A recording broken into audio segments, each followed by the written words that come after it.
Hold on, where's the... Oh, I need to show it. Mm-hmm.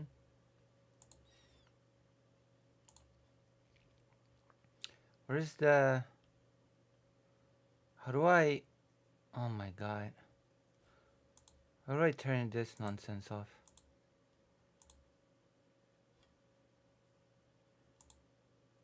Oh my god, what the hell?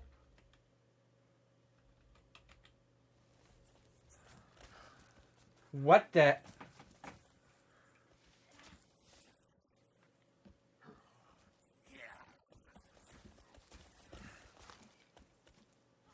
The hell?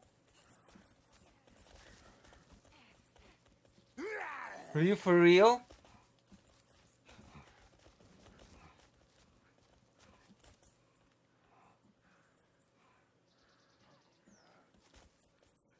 I'm hiding here. What the hell? They're not gonna get inside, right? Jesus Christ.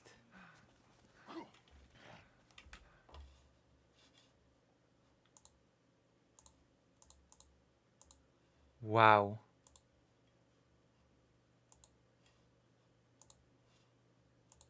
What the hell?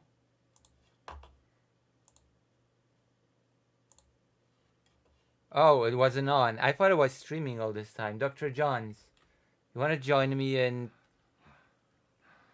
the forest? Even though we might die. Hold on. Are you even online?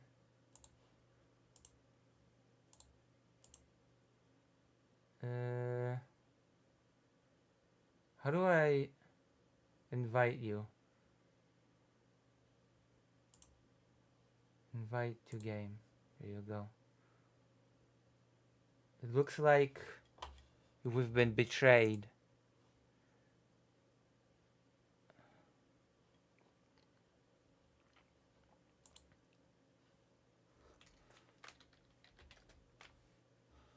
Alright.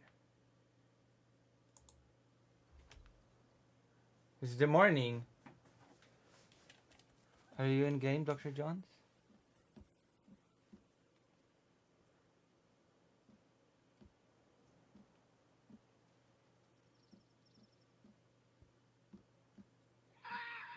What the hell are those noises? New animal discovered. Oh, I'm hungry. Wait, I should have food.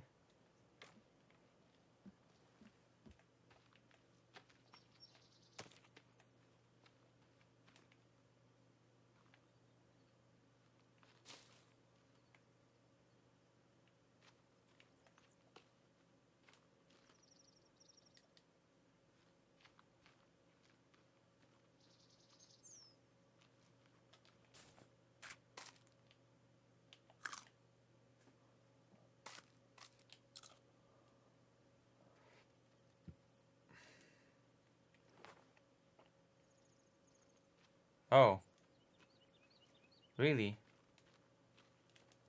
Hold on.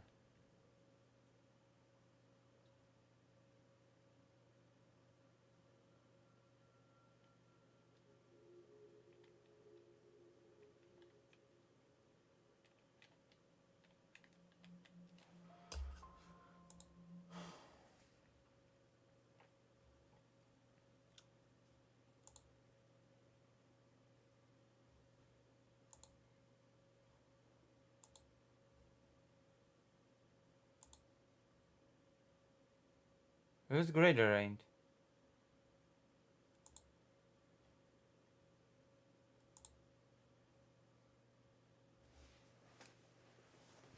Oh my god. I think I'm pregnant.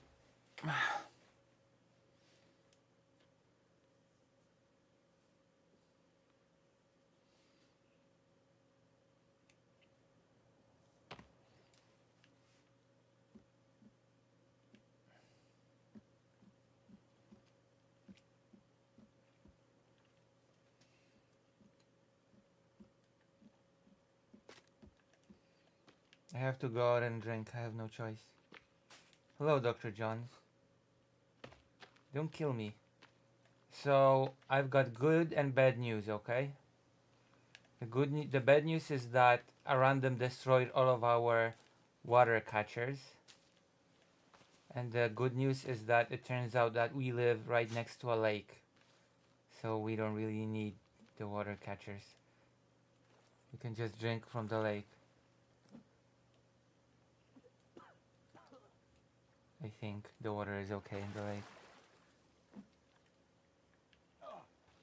Alright. Now I'm going home because horrible monstrosities actually roam this place at night.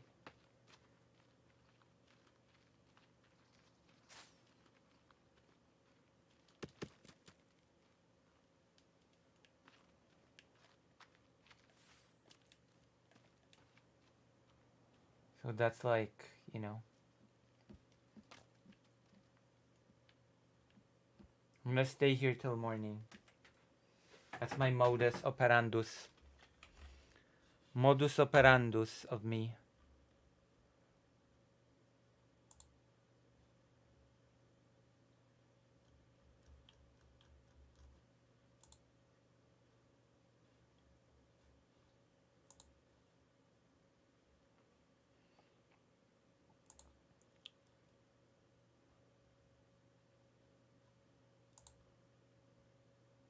Will she sleep? Wait, I can just sleep? How do you just sleep? What bed? It's not finished.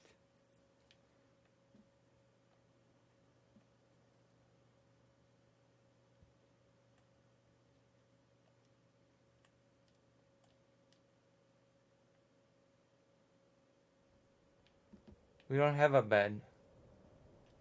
We are missing a rope and 4 things.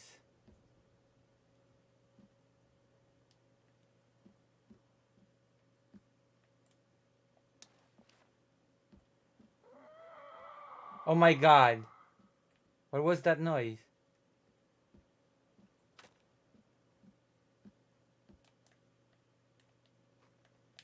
I'm scared to go outside because of that noise.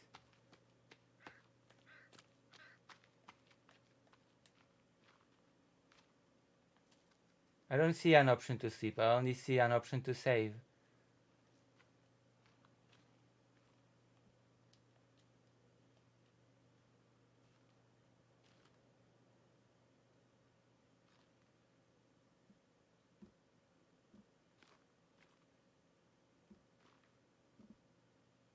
Oh my god, a monster. Look.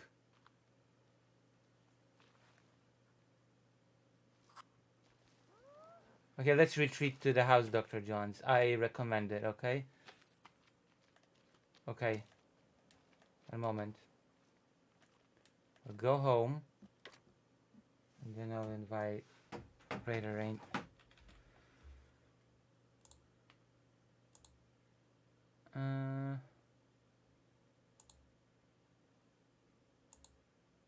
Did you get the invite?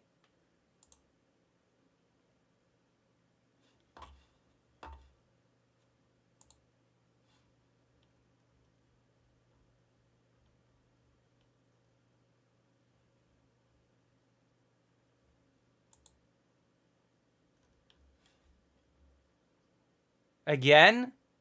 Okay. This game is buggy. What the? Okay, what's going on? What are you doing, Dr. John? Move away! Move away! Move away from the window! Why?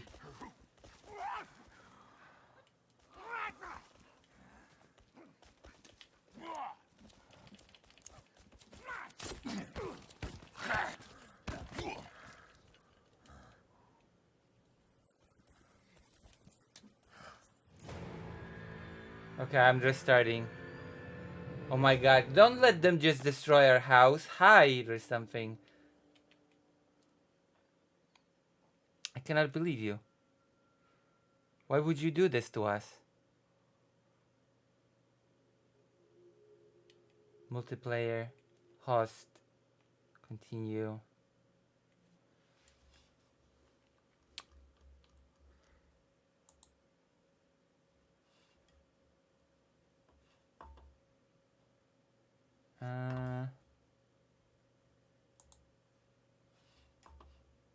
Create lobby. Invite friends. Dr. Jones. Greater range. Start. Wait, did it work? Are you both in?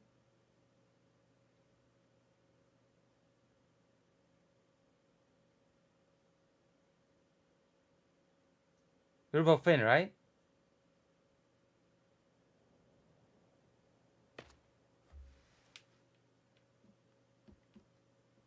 Yeah, you're both in?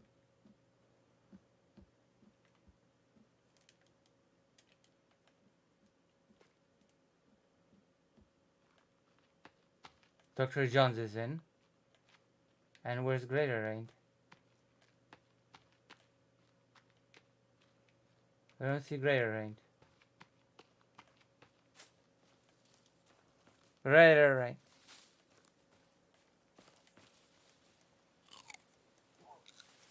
I'll eat all the berries. I actually fill your stomach pretty well.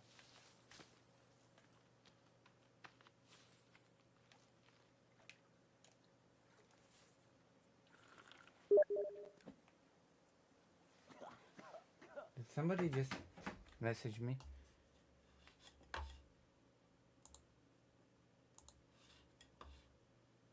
Uh,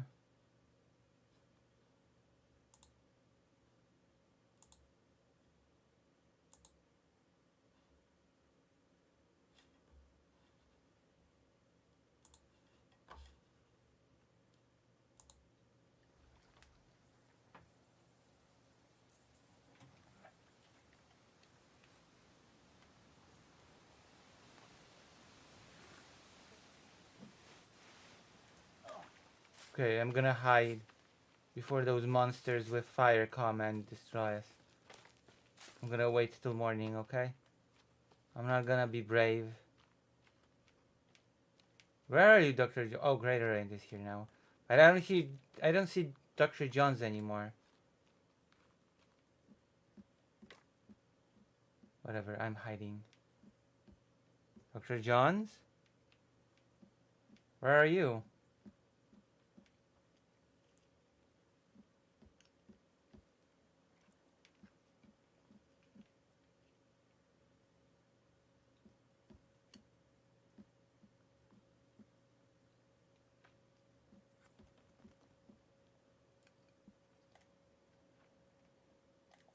I'm gonna hide here in the corner. Do sit-ups.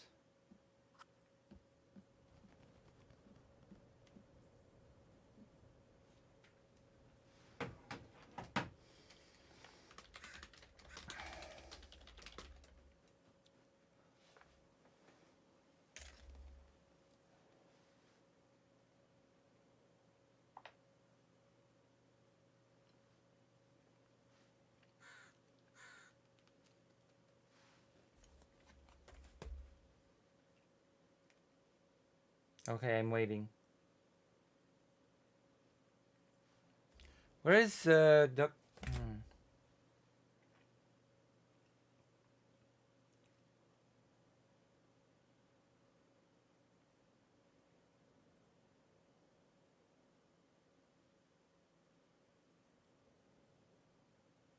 Oh wow.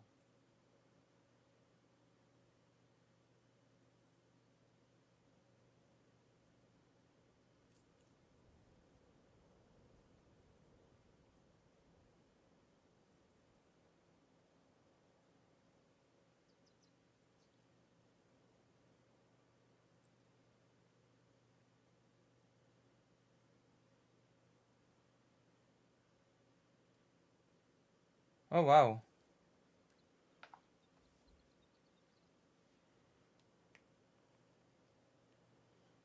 Okay.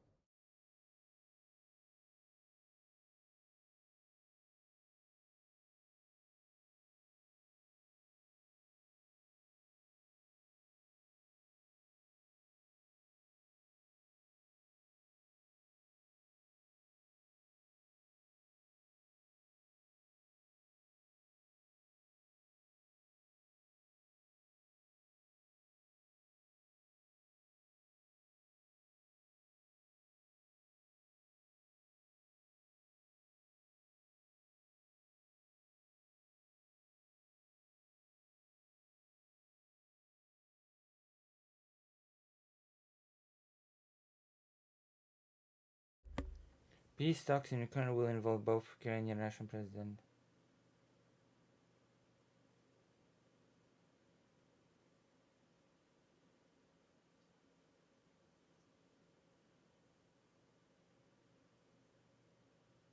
Yeah, everybody was worried about that. Even the streamers. That's right. Even the streamers were worried. Where are you, Dr. Johns? Dr. Johns, where are you? Oh, here you are. Where's Gregory? Gregory.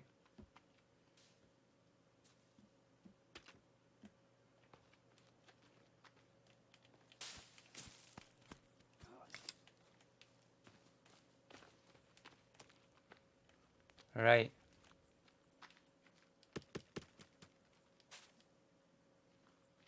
In a cave? What are you doing in a cave? Only perverts go to caves, okay? Caves are for perverts. Do you not know that saying? If you're in a cave, you're a pervert?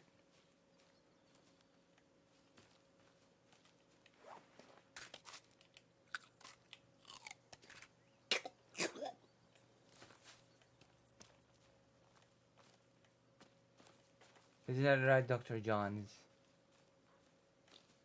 I'm gonna go to a thing today. Gonna be on a show.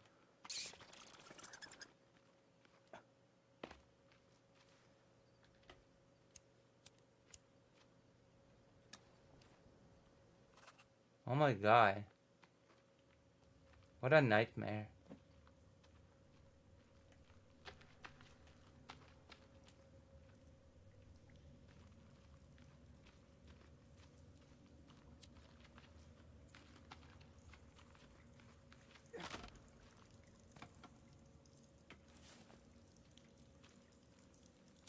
What did you destroy the...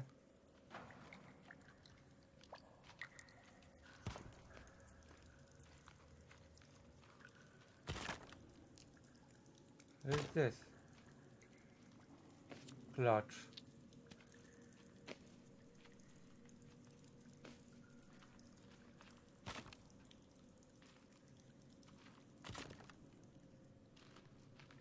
Why are you leaving all the clutch?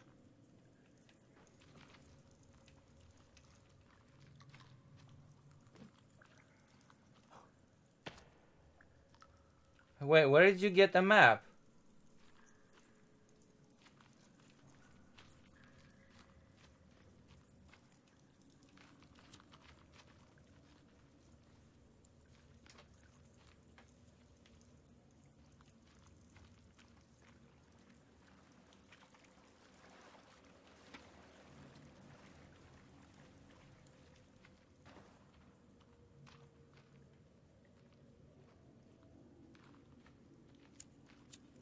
We can go even deeper.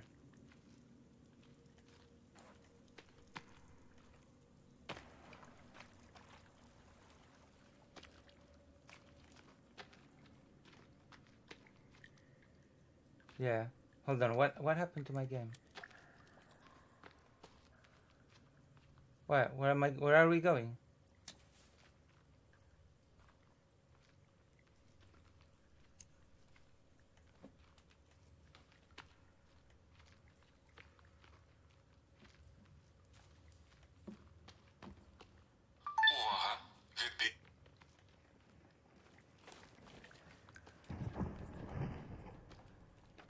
What is this?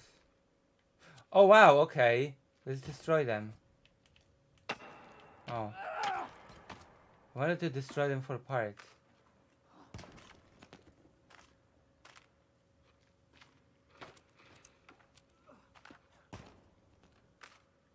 Wait, how many cassette players? I've got a cassette player?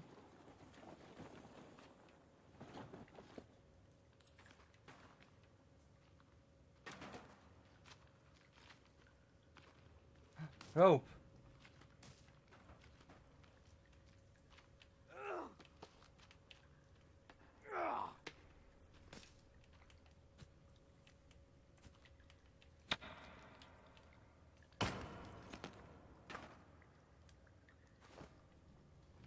New clutches.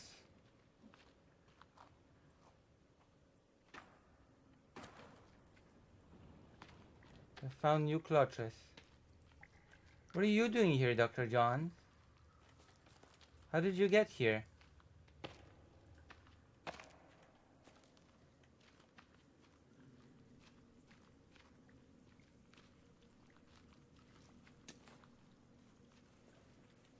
How did Dr. Johns get in here?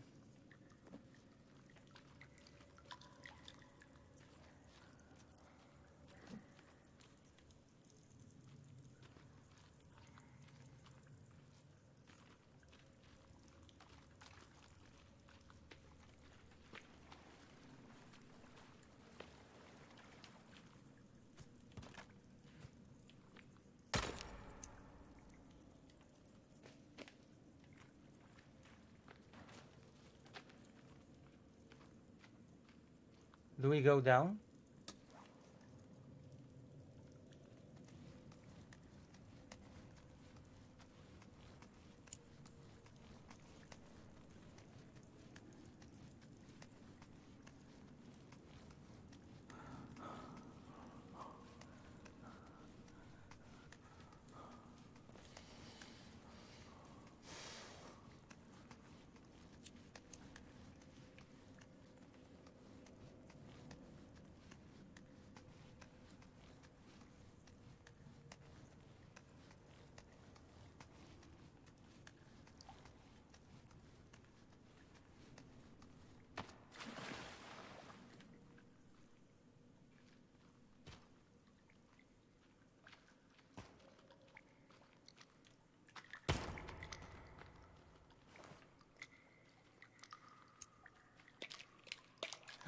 Medicine!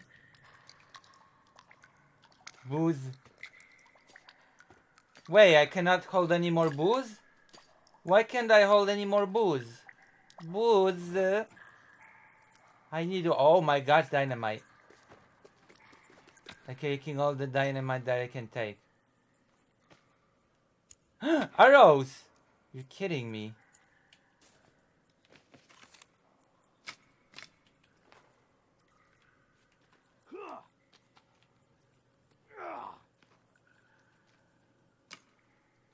Oh wow, okay.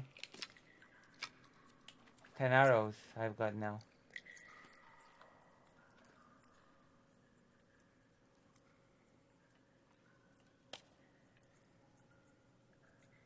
Where's the better axe? Where? Oh my god.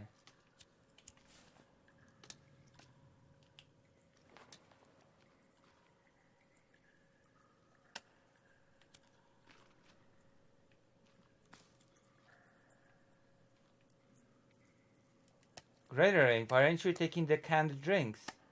Or anything?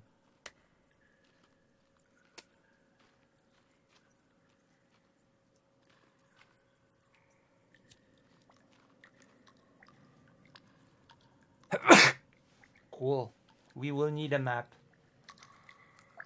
Oh, we have a shelf. We can now...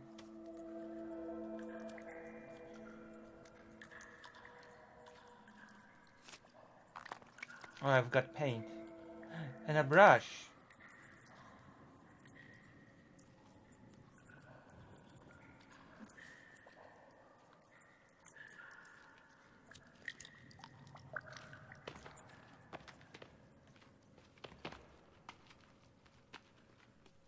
That's pretty cool. I have to look at the time. Because it's now 7. It's almost 7 p.m. EST, right?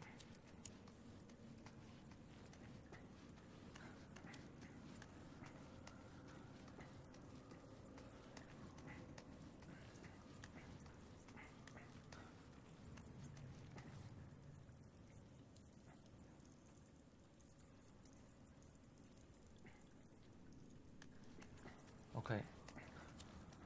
I'm gonna drink. I might have to go for a few seconds to take care of something. Or someone.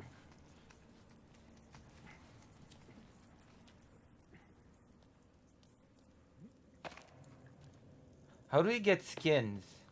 Greater Rain, how do we get skins? I need skins to build Deer skin, crafting ingredient. Um,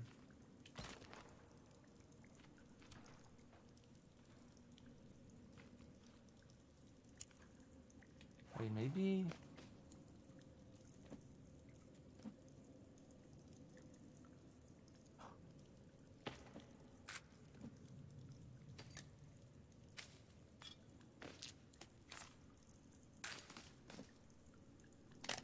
Uh,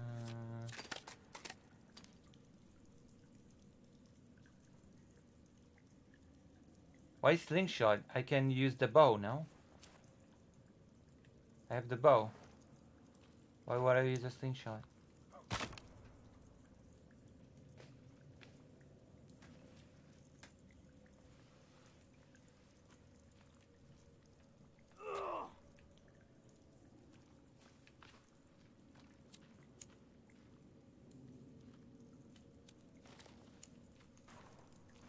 It's pretty good, I think.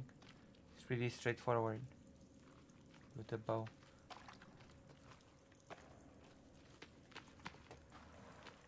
Okay, I'm gonna hunt rabbits later. Oh, money. You can use them to burn in the fireplace. The lighter is infinite, right? It cannot run out of gas.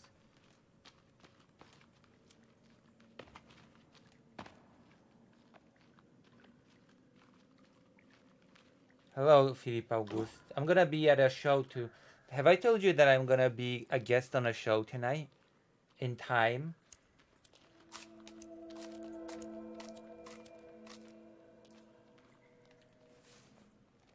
Have I told you?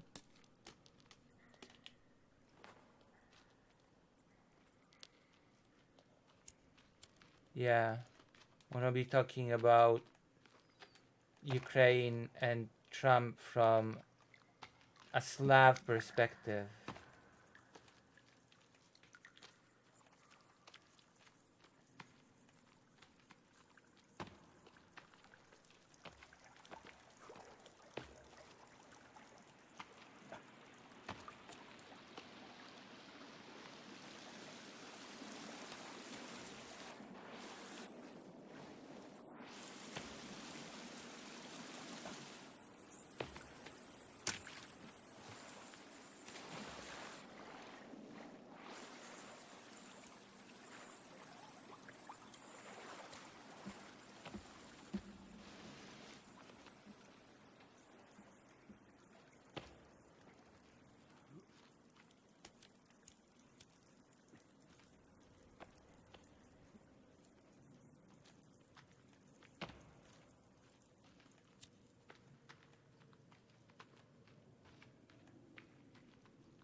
Where is Dr. Jones?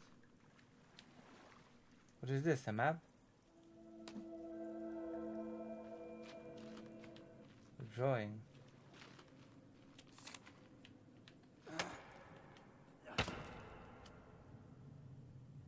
How do I change outfit in this game?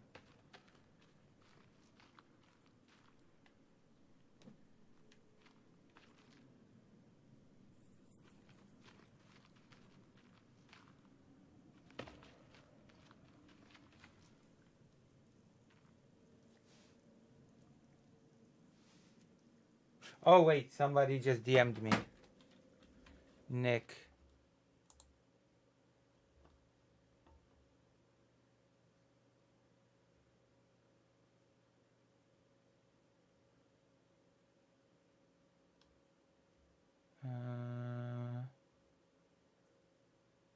Oh, link.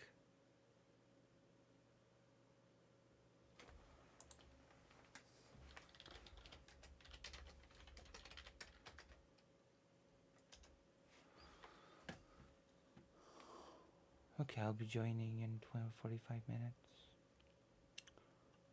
It's gonna be cool.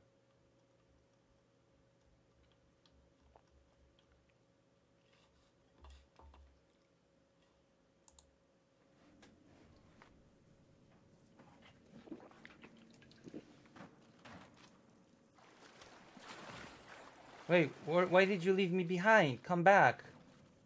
I'm lost here alone. I had to reply to a DM. Don't leave me alone.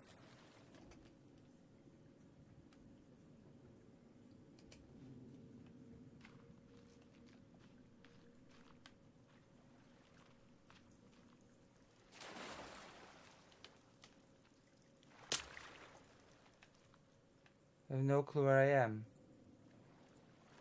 I'm underwater nightmare.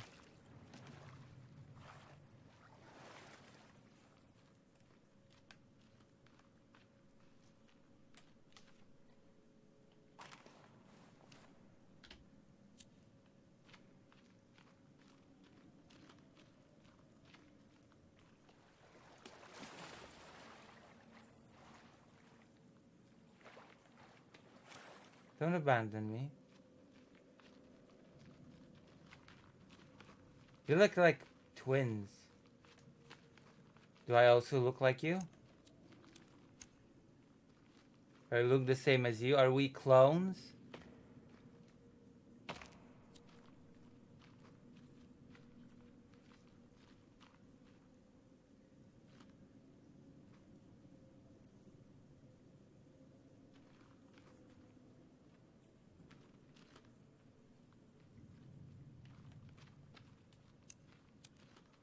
I'm bald? Oh my god. That's horrible, actually. I cannot take any more booze.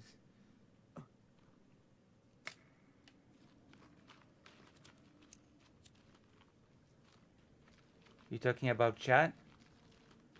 No.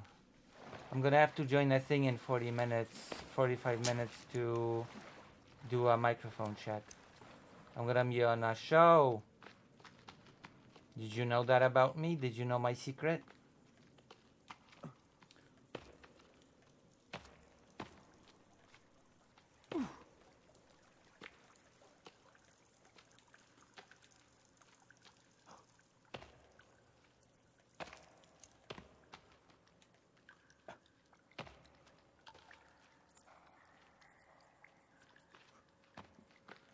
Yeah.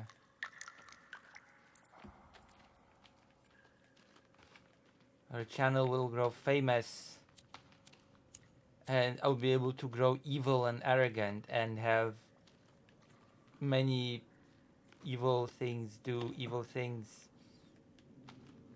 and have scandals. Just like all the other people that are healthy and successful, unlike me. You know? Be able to experience the real perks of streaming for once.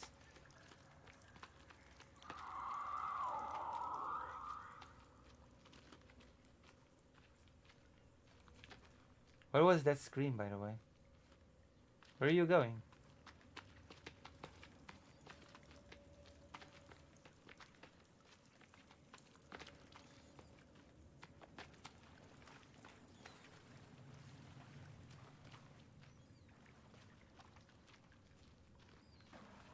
Yeah.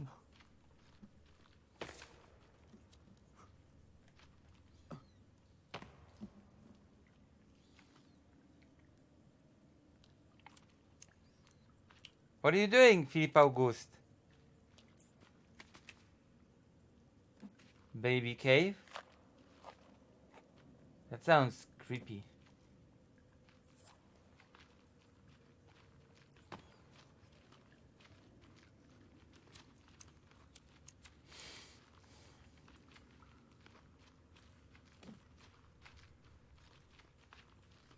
Why are you looking for the baby cave? What's in the baby cave? Yeah.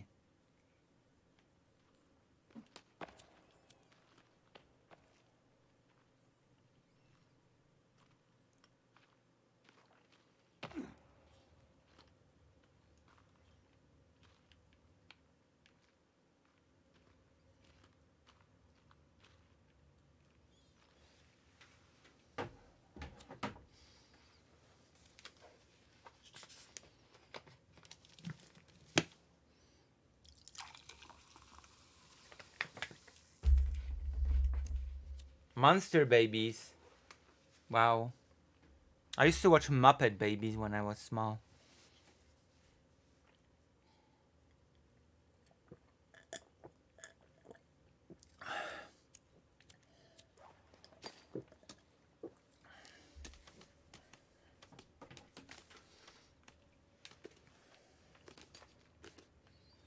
What's the sound?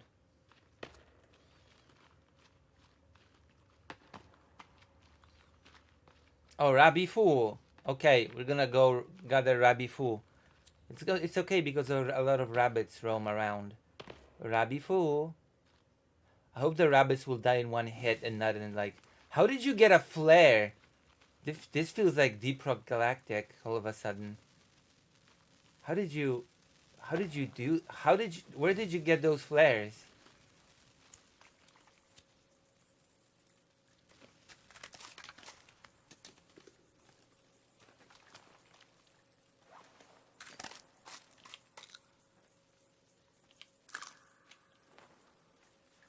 Where? How?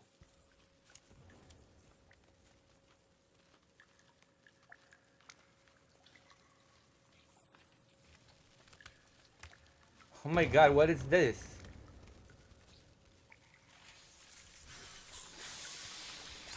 Uh-oh. Oh, it's dynamite.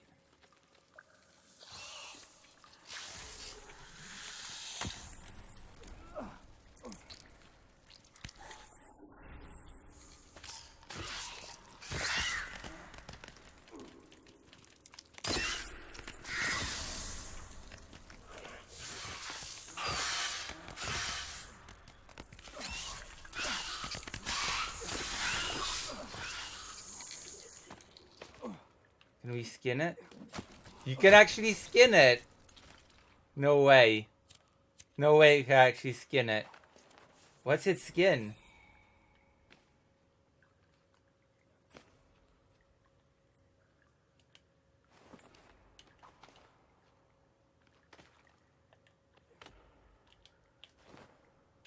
Okay, no, where's the skin?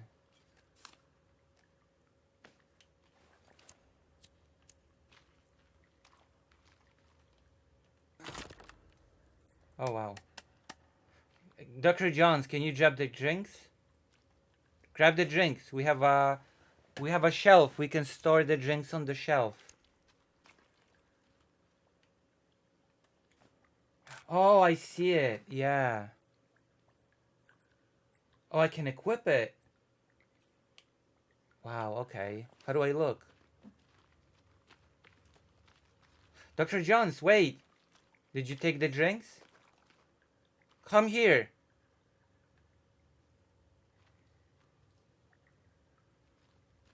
Oh, whatever. There are motherboards here. Pick them up. Look. Like motherboards. It's somewhere around here. Oh, you're full. Okay. Wait, where are you? Okay. Okay. Lead the way. What are you doing? Oh. Okay, shall we go? We should put some cans on the shelves.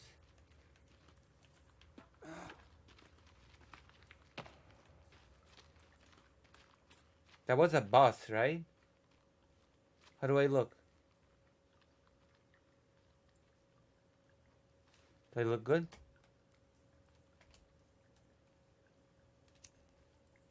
Okay, let's go.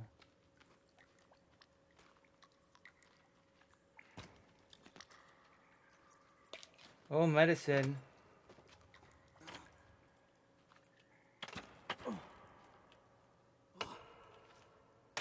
It's pretty cool, the baby cave. Oh, tape.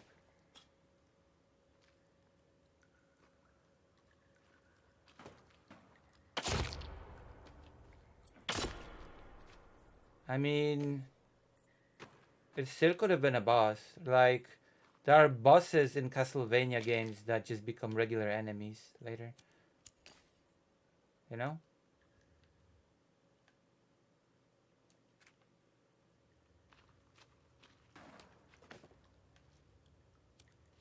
Like there are games in which monsters start out as bosses and then they just become regular enemies as you play the game.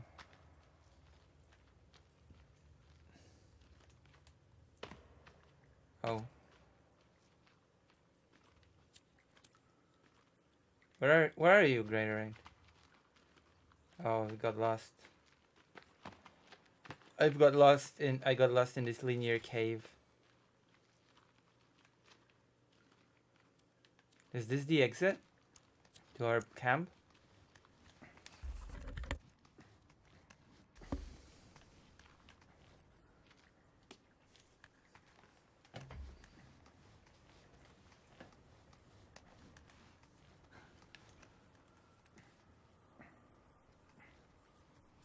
Wow, this is cool.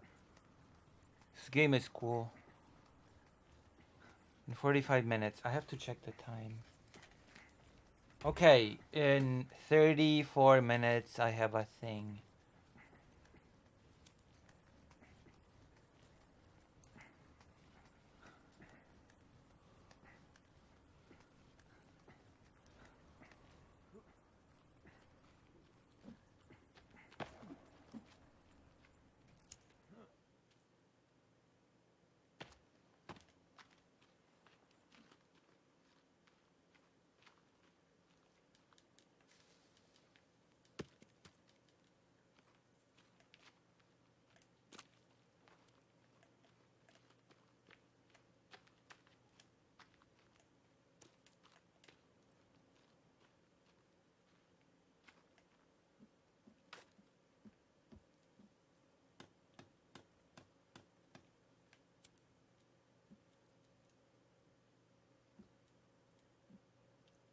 Huh.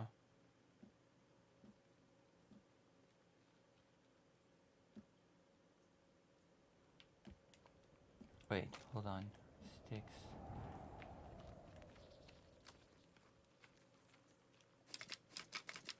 Okay, I'm gonna hunt some rabbits in the morning. We're gonna have a bed.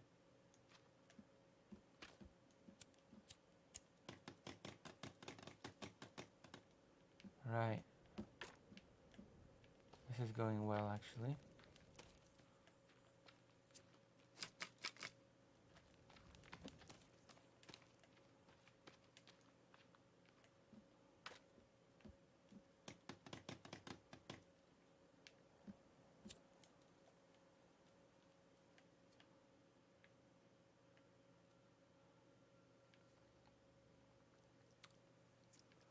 Right.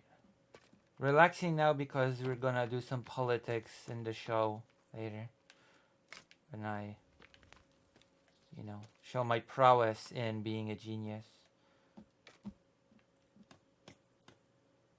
to a crowd.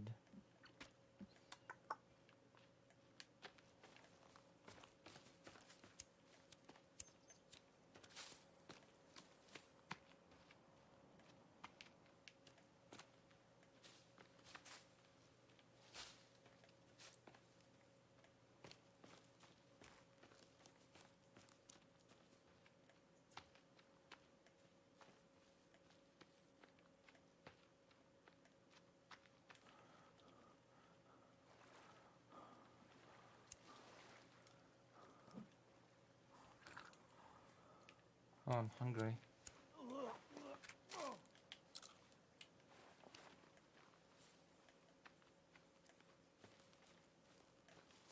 Okay, I'll be right back. I have to go and check up on something.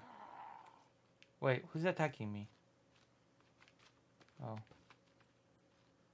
I thought I heard. What the hell?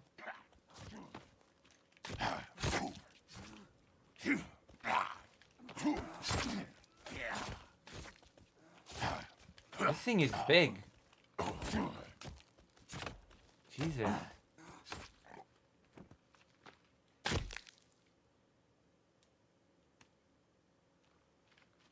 To burn the body.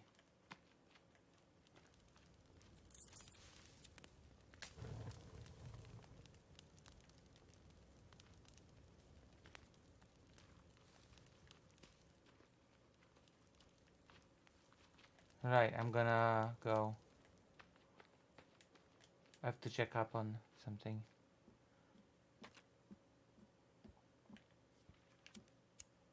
I'll be right back.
Alright, I might have to go soon. As in, go to the show thing. Almost time. I have to equip the bow and get some rabbit furs. Pretty good at this whole hunting business. In time, I told you. This, they gave me a link. I'm gonna have to join a link and do a microphone check. Oh, rabbit.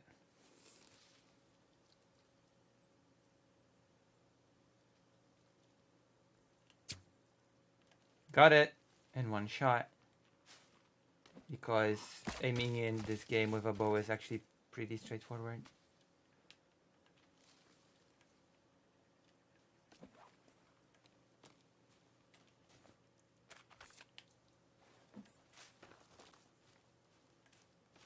Yeah, it's gonna be live.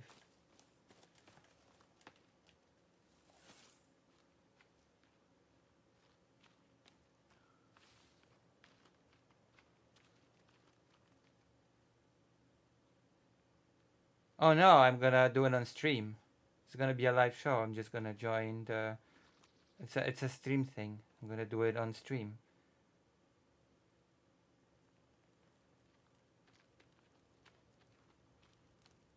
I just might have to stop playing the game.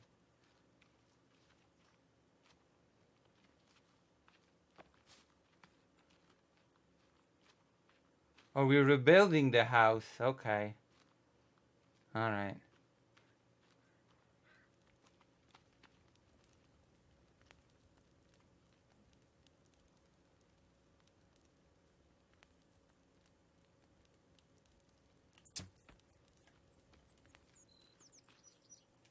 I did not get the bird. The bird is a small target.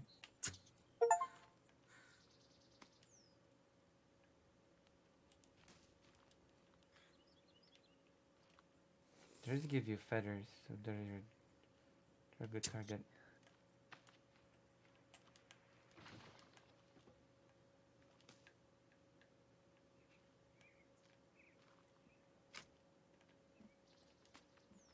Oh, you can even retrieve your.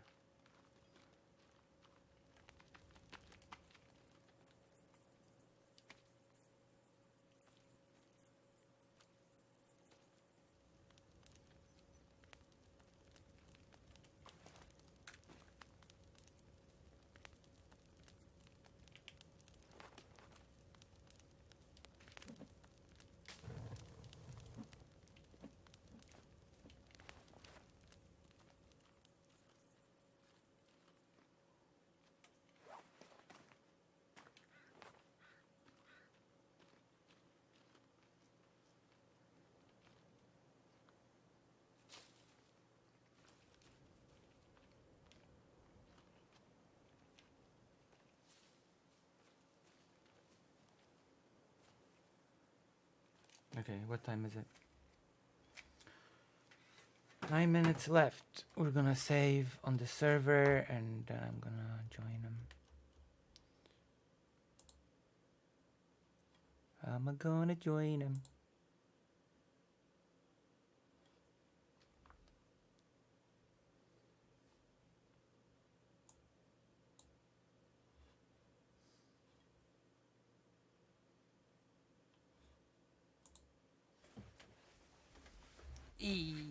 What?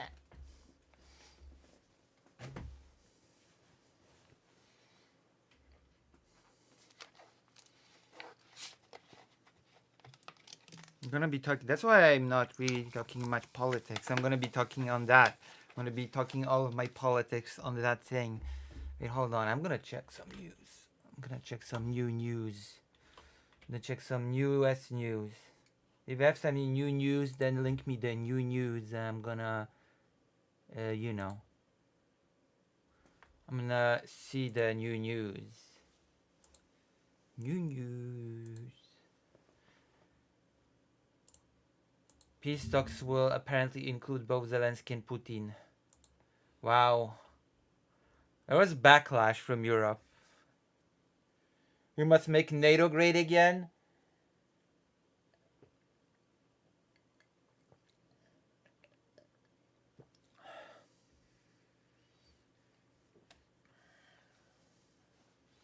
By the way, having Zelensky in negotiations doesn't even need to mean anything if he's going to be talked over. That's just saying. Separate track.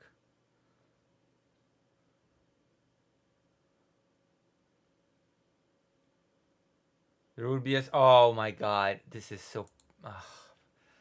this is so messed up. I'm hating this timeline. I'm really hating this timeline. Surreal and betrayal. True. It is surreal and betrayal. What can we do? What can we do, Dr. Johns?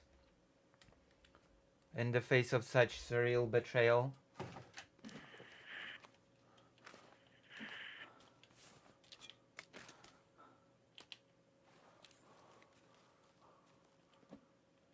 Wait.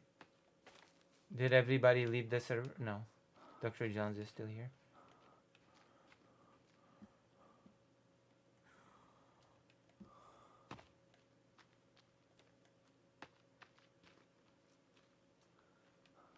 Oh, water collector.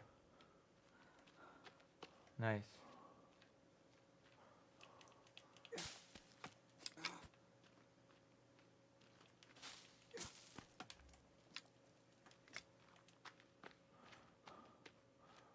Where's the greater range?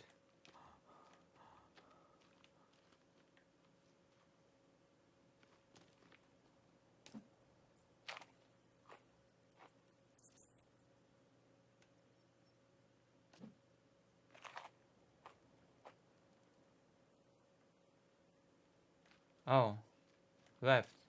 Okay, I'm gonna save now, okay? Because in 5 minutes I'm gonna have to join that thing, alright?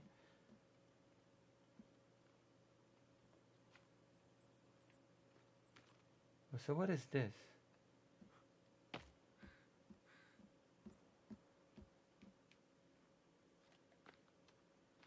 I'm gonna save the server. Data. Data.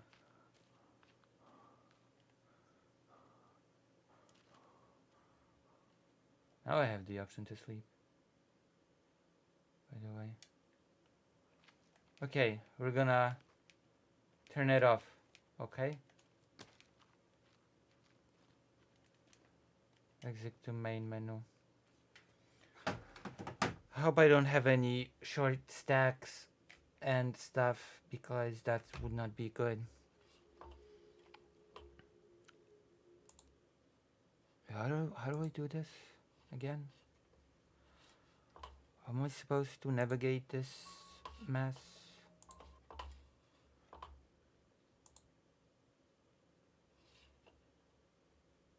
Oh no, there's nothing on the screen. Oh well. So now I go to the link. Oh my gosh, 41 past. I'm gonna be punctual. I'm gonna do it right on time. So first I'm gonna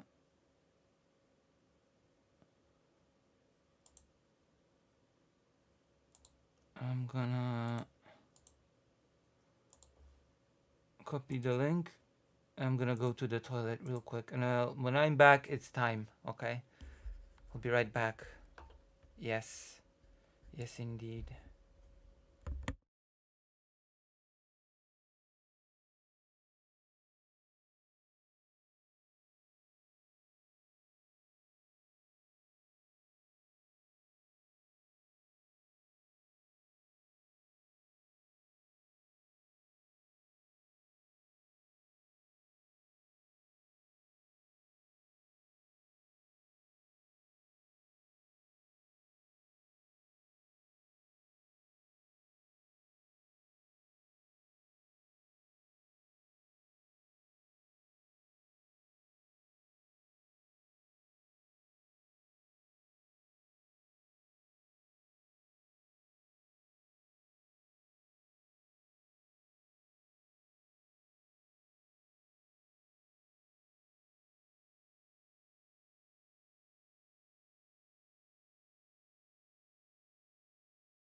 It's time.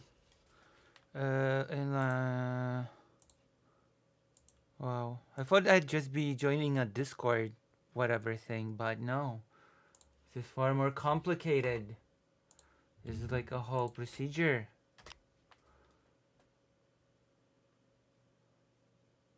Oh. Okay.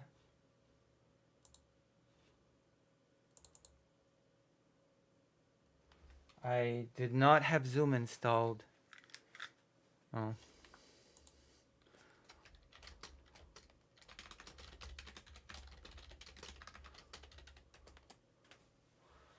Well, that's on me. That's certainly on me. Negligence. Vile, vile negligence.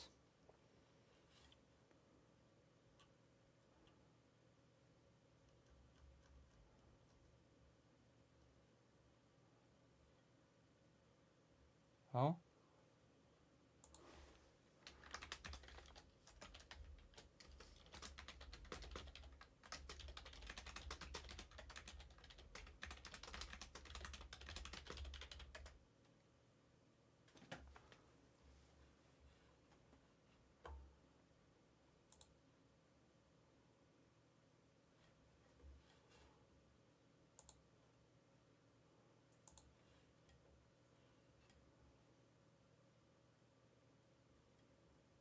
Oh.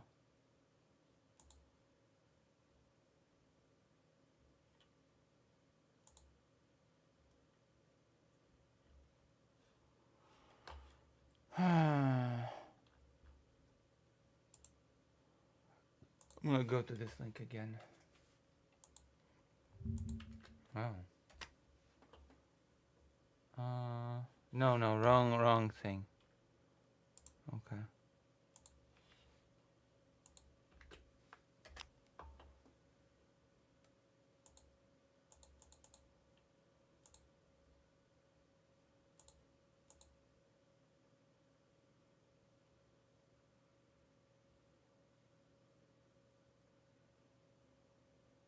Uh,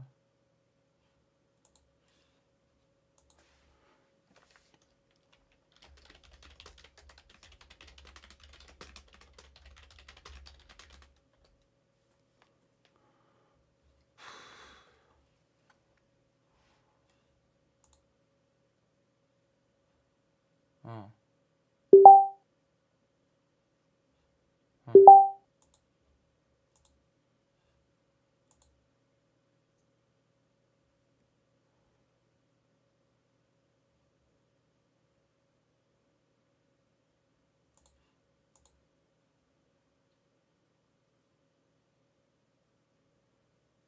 Um.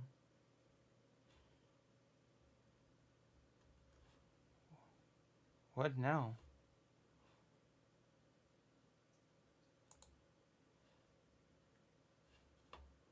Oh, what the? Oh. Yeah, sure.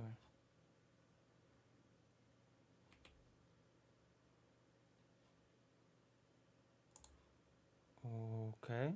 What do I do now? Uh,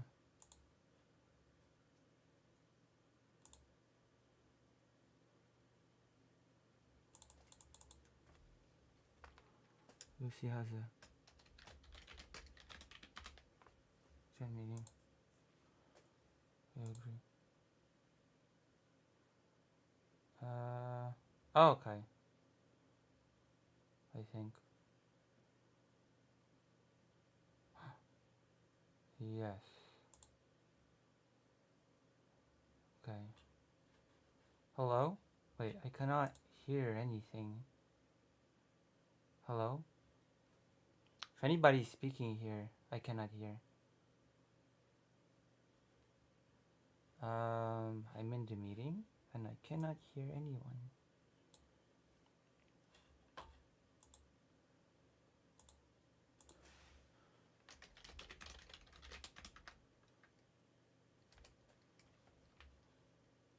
How do I hear you?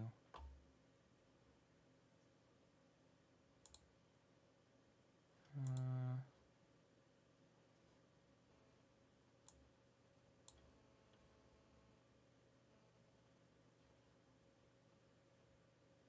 You can hear me, right? Write in if you can hear me. I cannot hear anyone.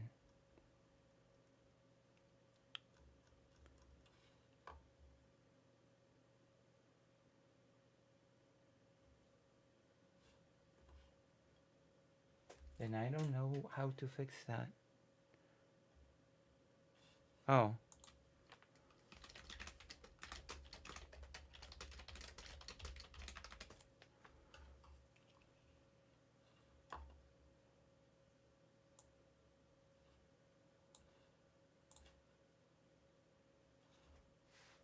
Maybe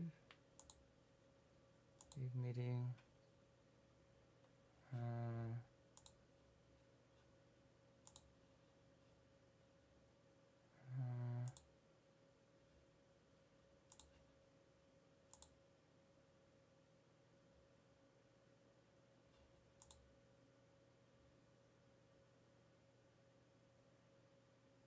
Okay. Hello? Hello?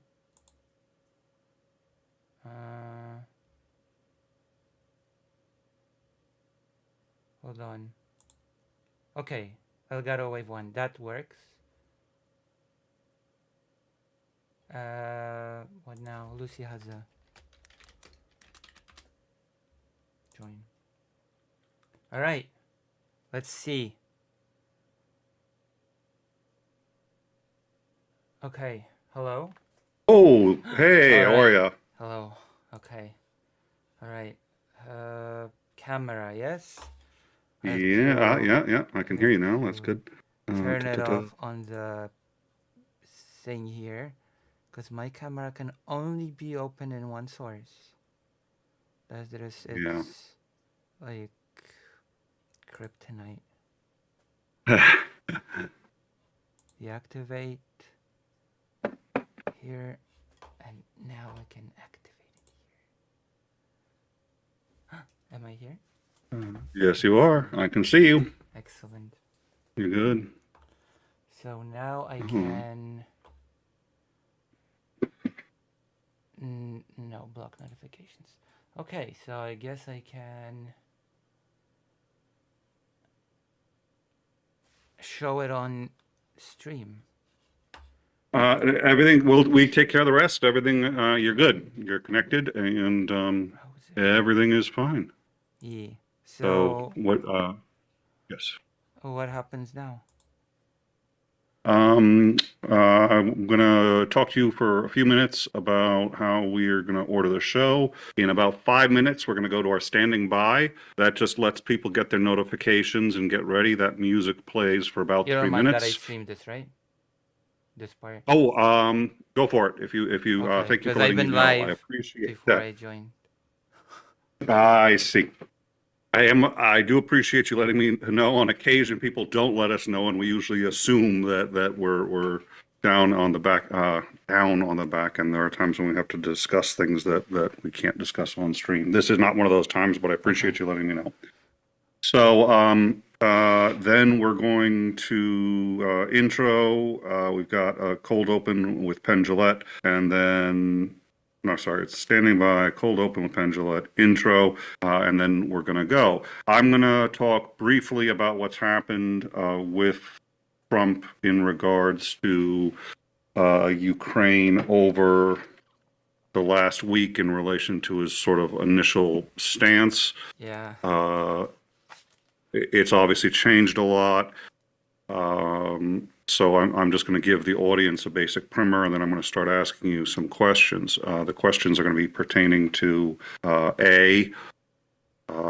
is this important? Why do we care about Ukraine? And should the U.S. Be involved? What happens if they don't get involved? Does EU have the capacity to make up the difference? Are they interested in making up the difference? Should Zelensky just cut and run? I'm going to ask you questions to which, by the way, usually it's rare I ask a question to which I don't already know the answer. Sometimes I get surprised, but we're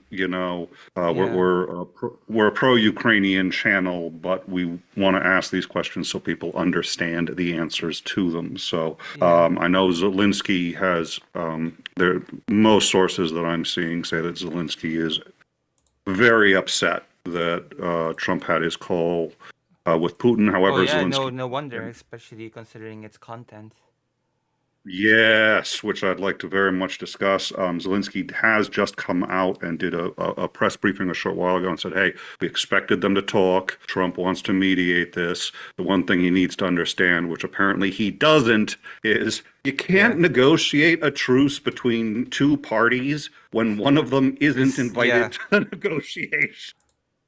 And they, I guess we'll discuss Yep. it when we discuss it. But Yeah. new things came up regarding that as well.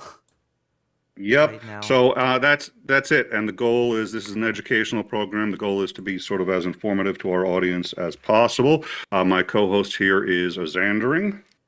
Right. And you know, Oh, is that the pause that you wanted me to say something like hello? that's what I was thinking, but Oh, you know, okay. Sorry. I figured it was subtle, so I figured obviously you'd miss it. Yeah, subtlety's wasted on conservatives. Oh my goodness. So is nuance. Oh, unfortunately, it is the world that we live in now. So. Well, After all, Azandering is a conservative, but just like, yes. Who isn't? Sorry. Who isn't? Who isn't a conservative? Oh no. No, Azandering is a conservative, so he gets to tell conservative jokes. I get to tell them, but I have to remember that he's got 5 firearms in his truck at all times, and he knows where I live. So. Oh, well, unfortunately, there's been a new development in healthcare as well in the United States. Yeah. A new confirmation. Well, and the Radio Free Europe, which is I know it's a small thing. It sounds like a small thing. It's not a small thing. Also, a second thing has been alongside the Radio Free Europe is to be asked. Right. Normally, we shoot for an hour. I don't think that's possible in this case. I think in order to have a good discussion, we're probably going to go at least 90 minutes. Usually my goal is to go as long that we feel we've covered everything, but I don't like to linger. I don't like to just let the audience get bored. So we're going to keep moving forward, but we're going to make sure we hit all the points. Do you have any questions before I start? No, I think we're okay. We're going to talk about Radio Free Europe as well. I'd like to bring that up, so if there's anything you want to talk about. I guess close to home, since both my parents were in the opposition against the regime in Poland before 1989. Oh. So they were pretty into that sort of stuff, including listening and even cooperating with the radio. Well, I do understand Trump's fascination with shutting down anything that opposes fascism. So I do understand his position. All right, so let me get this ready. And if I could stop hitting the wrong buttons, Azandering, don't say anything. Oh, don't say anything. That I'm pretty quiet. How do I make myself? You don't need to. I will. If you want to mute yourself, you should be able to on the board. Nobody will be able to hear you until after the introduction is done, and I will let you know. My usually, chat told me that I'm quiet. Oh, I don't know how you can help that for your chat. You're coming in to our stream perfectly, and our audience will be able to hear you. As well. Maybe I'll just be closer to the microphone. Whoop. We also level and boost our audience so that everybody usually is roughly at the same level. I've knocked Azandering's mic down by about 20%. Nobody's noticed that yet.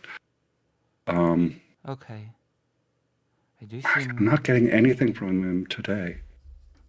Whoop. All right, let me... Better? Maybe? Oh.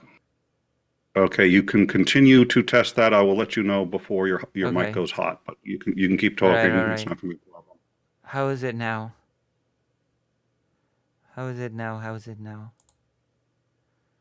Lucy, volume low. That cannot be. Oh, hold on. Let me turn the internals down. So there you go. Yes. All right.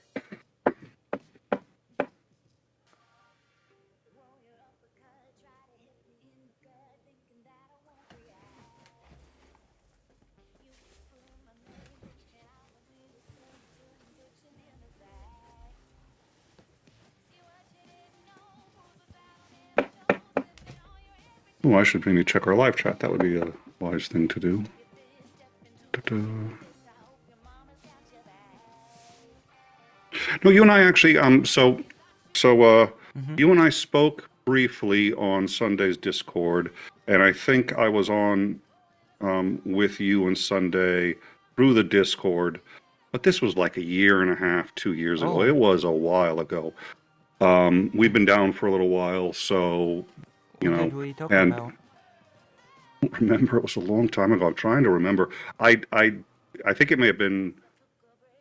It was right after his Ayn Rand. Yeah, He would solve the Ukraine Russia war within his first 24 hours yeah. in Well, office. there was also a position before that position. We Oh, could add. what was the position? What The was that one? position before that position was, first of all, that there was no war when he was in office, which is a blatant lie. And the second was that no full-scale invasion would have ever happened if he was the president, which is something that, in my opinion, he just cannot say with such blatant certainty. So I guess those are the positions before the position. That is true. The argument that his supporters like to use is he's so crazy, nobody would start a war because he might nuke them. And I'm sitting there going, I don't know what's worse. I don't actually believe that's true. But if it is true, that's really that kind of crazy you don't want to elect. Yeah. I But mean, there was a yeah, conflict in the Donbass, right? Raging when Trump yes. was in office, and he did nothing about it because he just didn't care. But he Well, and he cannot. attacked the Assad Yeah. regime. So I mean, he engaged and he's sitting there going like, we didn't do any military. Ask Assad whether or not you did. Now, granted, Assad deserved it. He had used chemical weapons. But Yes. Yes.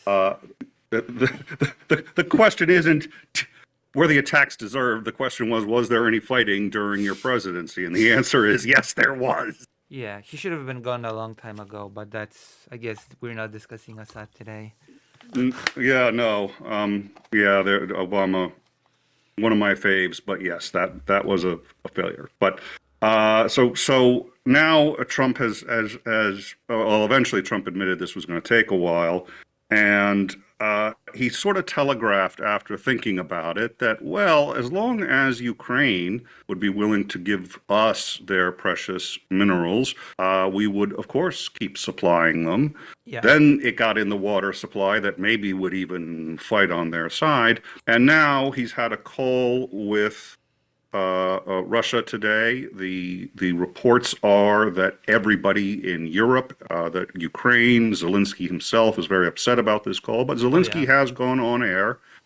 Zelensky's gone on air and said, nothing to worry about. We knew that at some point he's going to have to call Putin. Obviously, he's going to have to do that. And he may seem to think that he and Putin are going to negotiate a settlement. There is no deal without Ukraine. Obviously, you can't have a peace deal without both parties agreeing. I mean, So, Trump has a yeah. record of brokering deals without a party being present. So, like, He does. So why is Europe so upset about this call? well, it's upset because it gave too much concessions to Vladimir Putin, basically, and it excluded, again, Zelensky from that conversation. Like, What were the well, there was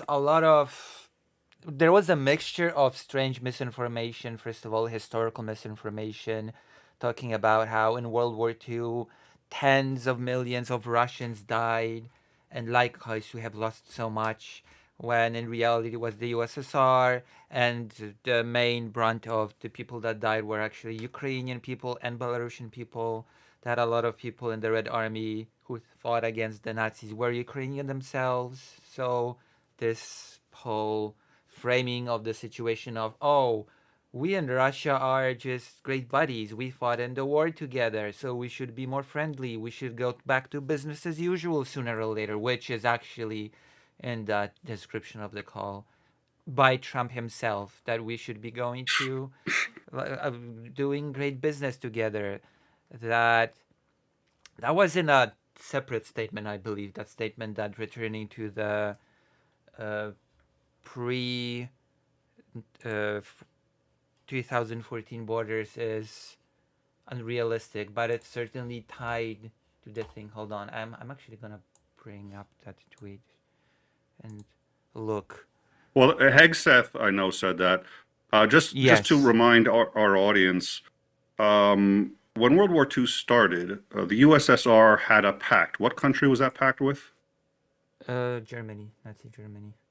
Germany. So they were actually essentially a part of the Axis powers. Why on Well, earth technically did they speaking, switch sides? technically speaking, not really a part of the Axis powers. They wanted to join, but it didn't pan out as right before Barbarossa. But basically, they were allies. They swapped Well, and they were resources. going to split Poland. Yes, a little known fact is that they've written an additional little add-on to the Ribbentrop-Molotov Pact called the Pact of Friendship and Borders, which the name itself should tell us a bit. And it basically stated among trading stuff that any if on any side some sort of insurrection will start blossoming against the other, they will immediately squash it. So All right. So Russia, during World War II, at least at the start of it, Russia and Germany was buddy-buddy. yeah, well, Why the USSR, didn't, but what Russia changed? was Oh, yeah, sorry. Thank you, the USSR. What changed? well, Hitler invaded the USSR in Operation Barbarossa, which I guess you could say that the whole Ribbentrop-Molotov part is part of the, not officially, but you could very well make a statement, make a case that it was part of the Operation Fallweis. So it seems like the statement that we were friends with Russia, the only reason Russia became friends with us is because Germany was invading, and if they didn't, they were going to get wiped out. They had no choice by this point. Germany was attacking them and betrayed them. Yes. They had intended to be on the German side. Yes, to the point where Stalin actually did not believe that was happening as it was happening at the beginning. He thought that was a political stunt. There was a way to pressure the USSR for some sort of concessions. He even forbade, which is a very bizarre way as to how the Red Army was structured, because the ammunition, the live ammunition, was always held separate from the soldiers, so they couldn't use it to, I don't know, uproot the regime. The the planes were always were never really fueled and ready to go. They had to receive permission to take the fuel and to fuel the planes in order to lift them to the air. And they did not receive permission to use the live ammunition because Stalin did not believe what was happening. The planes did not receive permission to be fueled, and that just resulted in about 2,000 USSR planes being lost within the first 48 hours of the invasion. So it seems that Trump is ignorant of this history, either doesn't care or No, I don't think doesn't he knows understand. the history of his own country, not to mention others. Well, it's kind of hard to remember history. He may be still suffering the blow of Canada burning down the White House. At any rate, I mean, he is suffering from that, considering his plans for Canada. But he is. He's tweeted about it, and he's clearly upset enough that he's going to tariff Canada back to the Stone Age. But and at back any to rate, the United States as a state, as a glorious state. oh, that's right. Yeah. Well, and then red, white, and blueland is going to be the next. Greenland, Panama Canal, and of course, let us not forget the Pearl of the East. Gaza. Oh, yeah, you're right. I did forget that Gaza, the new Morocco, the Pearl and the of new. the East. I will say this. I am starting to believe in the Bible, if for no other reason than I believe Trump has to be the opening of one of the seven seas. I mean, he is a plague. Well, he is a plague on the country. I'm starting to believe in Star Wars, the prequels specifically. I love democracy. Yes, this is how democracy. Zandering has said that on on more than Trump's one gonna occasion. what sooner or later. Oh wait, that already happened actually. Like there was this assassination attempt. The attack on my life has left me Yes. scarred and deformed. But let me assure you, God. that's Yeah. my. Oh, now you're scaring me. Yeah. Oh We my shall God. reform the United States into a new intercontinental empire for the safety and stability of society. That's gonna happen. MAGA. See. Yeah. No. Oh. I'm aware. Believe me, I'm aware. But don't worry. I'm a Don't little. worry. The Trump is not just planning to screw America. He's trying to screw the world as well. Because as something happens domestically, there's a similar move internationally, abroad, international relations. We have this lunatic conspiracy theorist that just was confirmed as the head of healthcare in the United States, but Trump also doesn't want the world to stay behind when it comes to the new innovations of healthcare and decided to also lead the World Health Organization to match. That I did not hear. Wait a minute. He's doing what with who? Leaving What with it. who? Wait a minute. Hold on. Yeah, the United Wait, States. oh is yes, going that to I leave know WHO. he's leaving it. And within Yeah, 20% of leave- its funding, give or take. This very nearly turned into an Abbott and Costello routine. But yes, yes, that I know. He's leaving it. He's pulling the funding because apparently bubonic plague and medieval lifestyle appeal to him. Yeah. And of Um, course, U.S. aid. When I went from Poland to Ukraine and back, I saw pretty nice public toilets that people can go when waiting at the border, and it had this little neat sign, built by through the help of U.S. aid. But I guess that's gone now. yeah, over. well, and we've USAID is going to need its own show because that's a catastrophe on so many levels. Not the least of which is the people who are in.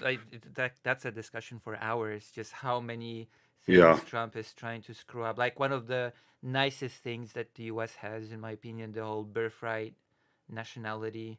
He's trying to screw up. I mean, I know why he's trying to do it, but it's just one of the worst ideas to try to uproot that. The being born and being a citizen because being born in the United States. There's actually very few countries that actually do that. Very few. And that's why it's yeah. a very cool thing. That makes it even nicer that just a few countries do it. He's taking the few good things America does, Yeah. and he's destroying them, and he's taking all the bad things we do and going like, "That's a great idea." Yeah. So before we get back to Ukraine, I do want to mention one other thing, just because we sort of almost touched on it, which is today, I think it was today, Musk tweeted out, "Down with Radio Free Europe." Well, it's connected what to, is that? It's connected to Ukraine, in my opinion. Actually, that's a fair point. So what is it? Like, well, it is, well, should I say was at this point? I don't think it's done yet, but he is in there's flagrant violation of the law. There's Pulling, one other yeah. media thing, America something that was also pulled alongside with Radio Free Europe, wasn't it? Not Air America. What was the other one? Well, he's going to pull whatever he can. NPR gets only a percentage of its budget, but it's a healthy percentage. Is a pretty good radio. I recommend. It is. They get, I want to say, only 30% of their budget from the federal government. So if the federal government pulls it, it's a big deal, but it doesn't take them down. That's good. More people should donate to them. Yep. But yeah, let's not even talk about the second one. Okay. So what is Radio Free Europe? Why? Well, most Americans, I think, haven't heard of Polish it. So people, it was this during the communist quote unquote times. There was no real one of the biggest strangles that have been put on Polish people, and for many people, that was the main reason to oppose the government. the lack of free information, the lack of uncensored books, the lack of uncensored news, the like not being able to speak your mind freely, not being able to know what's going on in the world.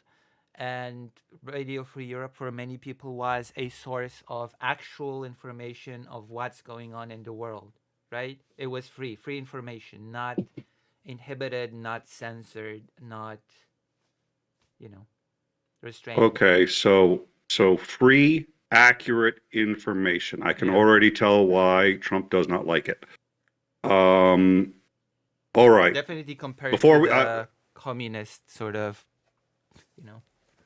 I'm Yeah, saying it in Pravda and quotation marks because RT. there's a whole discussion on whether or not the Bolshevik style of communism in any way represented the actual idea, but that's a discussion for another day, I guess. Yeah, that's one. And while we're here, so we've dropped a link to Lucy's channel. Sunday, we've had on a few times. You all know Sunday, you know Brooks. But these are the kinds of discussions you will often hear them having, and Lucy is often there. These are the when they talk about, you know, Marxism, communism, political science, philosophy. It is extraordinarily interesting and I think important stuff. We here do sort of current events, so we don't get as deep into it. We used to. I have a BA in philosophy, but I do more definitely history worth. than philosophy, personally. But definitely worth checking out Lucy's channel for that. And when Lucy's on Sundays, it's always a delight. So, is Andrew, any thoughts on anything we've discussed so far before we get back to Ukraine? Or do you have a question on Ukraine you wanted to ask or anything like that? My kind of curiosity is what's the perception of what's going on in the US overseas? That's a In good Poland? question.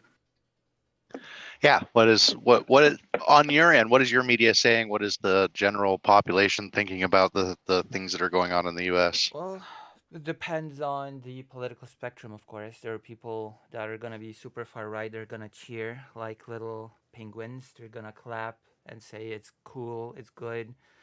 Unfortunately, some of the ideas that happen in the United States will inevitably be adopted in other countries. Fortunately, Poland has switched gears. Before 2024, it was ruled by the party called Law and Justice. I'm not sure if you're familiar with the Polish party, Law and Justice. Are you? I'm not. No. Yeah, Okay, I'm so sorry. it was this pretty far right party that openly, as the only country in Europe in 2020, basically endorsed Trump. They said openly that in the national news, which was controlled by the party at the time, the idea was floated around that, hey, it feels like a really legitimate theory that it seems very. It feels like it's actually really legitimate to say that this election might have actually been tampered with or even stolen, you know? And then that party, thank God, went away. A more centristy right party got into power with some left-leaning parties in the coalition. And on that side, the perception is that it's just craziness. That is just either bluffing or insanity. I think the current Polish prime minister says that it's like the whole tariff thing against Europe might just be political bluffing to do some negotiation and arrive at something reasonable, but otherwise it's just nonsensical and baffling what's happening to people on this side of the globe. Like, especially the abandonment of Ukraine, since Poland is a pretty strong ally of Ukraine, especially since the historical relations between these countries have been successfully stabilized. Well, if it makes you feel any better, it's kind of baffling and confusing to some of us too, and we're Yeah. here. Yeah. It's it's just like let's look at the thing that I've said before, like USAID, right? Apart from the fact that it throws away a lot of important humanitarian programs and a lot of people will probably die because of the lack of USAID, and a lot of people will find themselves out of a job because it funded a lot of NGOs. Even from a pragmatic US perspective, it's just flushing the soft power of the United States down the toilet for no reason at all, right? It certainly seems that way. Yeah, I have no clue why do it. Like saving, I mean, you would think that you would not want to save money on soft power, right? It's the thing that gives you grounding in the world on the world stage, right? It's the thing that allows you to counter things like countries like Russia or China for that matter. And recently I've read that there was this department that was to monitor and counter foreign influence in the US, and that was gutted as well. People were just sent on leave that work for that department, which to me it sounds insane, considering how aggressively Russia has been meddling in the affairs of other countries, including the United States. And then you take people that are supposed to um, intercept it and counter it, and you basically fire them all, right? That's a lot. Yeah, I think You're very quiet. that would explain why. I am, I guess, unique on the right. It seems that I'm sitting here saying, no, we need to stop this. This is not good. And I don't agree with what's going on. And even I'm like, okay, I can, at least in theory, get behind some of the ideas, what you want to do. But there is a thing called due process. So there is a procedure for all these things. Yeah. Stop shredding the Constitution. I can't support this. So Yeah, it's been a huge issue, I mean, and there's a whole discussion happening about the people that are on the right, the alt-right Republicans, and the emergence of the more radical "Make America Great Again" type of crowd that sort of that they don't really see eye to eye in many things. You know? and then it just it makes me wonder because there a lot of stuff's been said about Ukraine. I personally believe that we gave Ukraine some assurances, and we should be standing up to those Yeah, things exactly. and fulfilling those things. And so it just kind of makes me wonder, with Poland being right there on the border, it just kind of makes me wonder what's going through kind of the I general mean, population of Poland's view. What's going on? What are there's we a lot doing? of like Polish people. Let's remember when the invasion started, Polish people freaked out. Polish people panicked, started emptying their accounts because a lot of Polish people thought they would be next very fast, you know?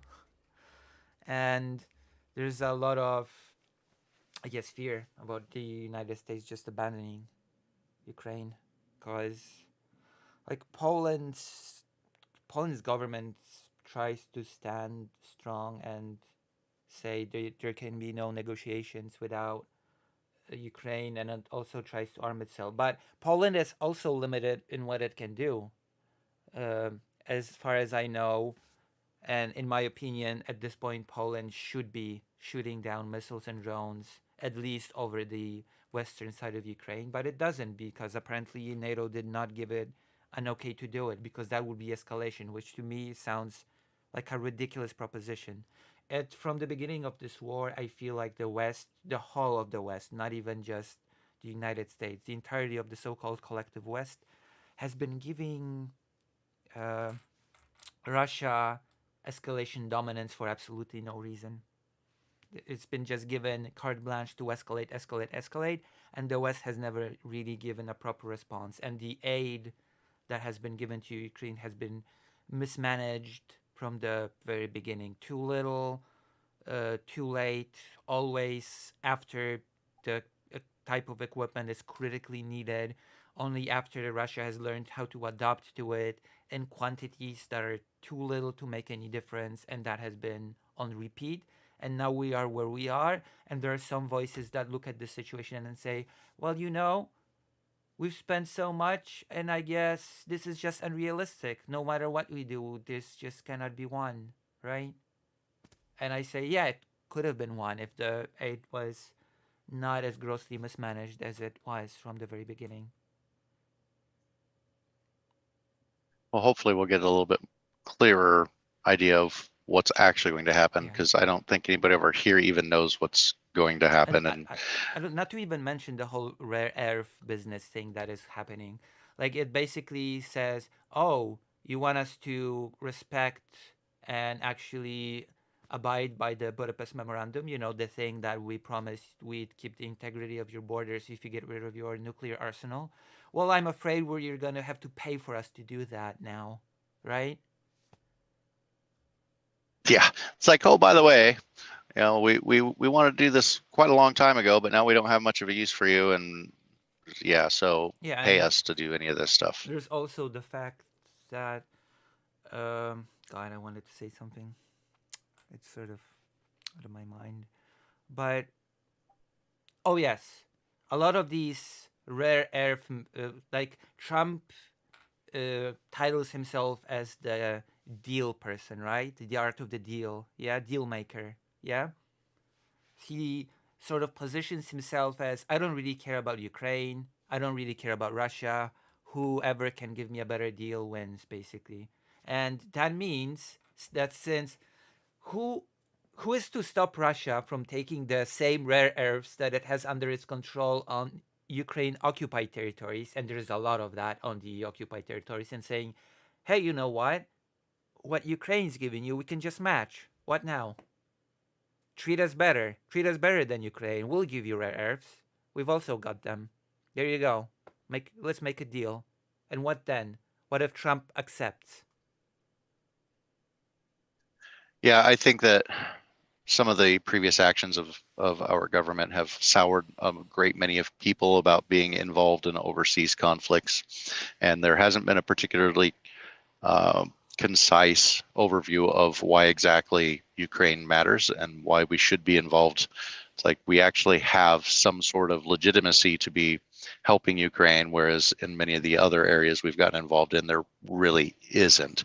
And Yeah, but also with some of the things that have come to light, like I think the biggest thing that makes the difference with Ukraine is that Ukraine itself asked for that help. Right? yes. Like And in those other it's conflicts, there was no party that was like, yes, please, United States, come here and help us.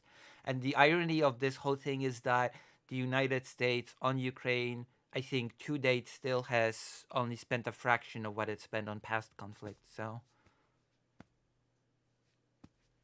apparently it's not as profitable to help people who actually want to be helped, and Yeah. who we gave some assurances to about territorial integrity, and yeah, having a signatory to that agreement blatantly violate it, and we're just like, meh. basically, and it is very. I mean, on the one hand, I want to say that it's disappointing, but on the other hand, it's basically a thing that has its precedent in history. Eastern Europe being traded away for the sake of peace and stability of the world. Right? Technically speaking, Poland was among the victors of World War II, right? Polish soldiers fought with the Allies alongside them, and Polish was sort of treated as one of the countries that won, right? But what happened after World War II? Oh, yeah, we're just going to give away Poland to the Soviet sphere to be taken over and controlled. Here you go. Well done. Good job. Is there a sense in Poland, if, say, the United States decides, look, we're just not going to support this anymore, we're not giving Ukraine any more money or any more weapons to fight this war? I'd like to believe that Poland would just keep supporting Ukraine no matter what. That is what I'd like to believe. Like, it is a bit embarrassing that I believe Poland has given more tanks to Ukraine than all the other allies have. So if you could make the case, at least from a bordering country, not, it's obvious why Ukraine would want help. But being a neighboring country, can you make the case for why the United States should remain involved or perhaps even get more involved? Right. I mean, there are three separate ways of talking about this. There's the very pragmatic argument of Europe being um, the biggest trade partner of the United States, which, by the way, Trump doesn't seem to care because he just wants to tariff it now. So his trading sense seems to be, I don't know, I don't even know what to make of the fact that he wants to do trade wars with some of its biggest allies. But putting that aside, Europe is extremely important for the United States when it comes to trade. Europe is an important partner when it comes to the United States, even when dealing with countries like China, right? Because Europe, as a united body, not its individual parts, not its individual nation states, has a lot of power that it can use to support the United States in its dealings with China and regarding, for example, Taiwan, right? And I think that if the European Union could present a united front, it very well could present a proposition to Donald Trump. If you want us to help you, you must help us now. And you help us now by helping Ukraine, because Ukraine is a very important part of Europe. If Ukraine falls or is destabilized, that automatically affects Europe. It destabilizes Europe. It threatens the security of Europe. And that threatens those good US European relations. That would be the very pragmatic argument, right? So it is in the United States' interest to support Europe by helping Ukraine. That was the whole point of the United States' involvement in Europe, to stop the USSR from overrunning it, right? The same types of arguments apply here. Then, of course, you have the argument from me as a Polish person that there are special certain ties when it comes to Poland and Ukraine. So, of course, there's going to be this favorable view of Ukraine. And supposedly Poland is a big ally to the United States, so some All politicians right. state that. And finally, the moral argument that it's just a morally good thing to do, regardless if Ukraine has anything to offer or not. Oh, yeah, that argument's going to work on Trump. Well, and presumably that was part of why we Well, I created assume NATO. that The whole was point of NATO was yes, to, yes. yeah. But I sort of assumed that that was a question directed not just at Trump, but also at the American public in general. Yeah. Yes, yes, and you assumed correctly, and I'm glad that you used it. I don't pass up a chance to take a shot at Trump. If there's a chance for me to take a shot at Trump, count on me I doing it. personally go with the moral argument, as when I form my opinion on this. Like, I don't really think we should care if Ukraine has anything to offer when it comes to resources or value, etc. It's just there's a whole group of people that are suffering, and we should stop it from happening. And I think that it's not just in Ukraine, in other parts of the world as well. I don't think just because something is happening far away, we should just turn away and ignore it. We wouldn't want our houses to be burned down. We wouldn't want our families to be murdered. Why would we allow it to happen to other people? And the world's gotten big enough small enough now. The internet has made it small enough that everybody's a neighbor in one way or another. Let me quickly do this. I want to do a super chat that my unfinished journey, $2.22. Hail Nero, Nick and Lucy, and down with the marmalade Mussolini. Thank you very much, My Unfinished Journey, for that super chat. We enjoy being able to bring this kind of content to you, and not to sound too much like NPR, but it really is the donations that make it possible. We work very hard to bring you good content, and today I think we've done a great job on multiple episodes, and so it really does help. Thank you very much for your support. So at this point, it looks like Trump wants to negotiate solely with Putin. It looks like he is very rapidly reestablishing his bromance with Putin.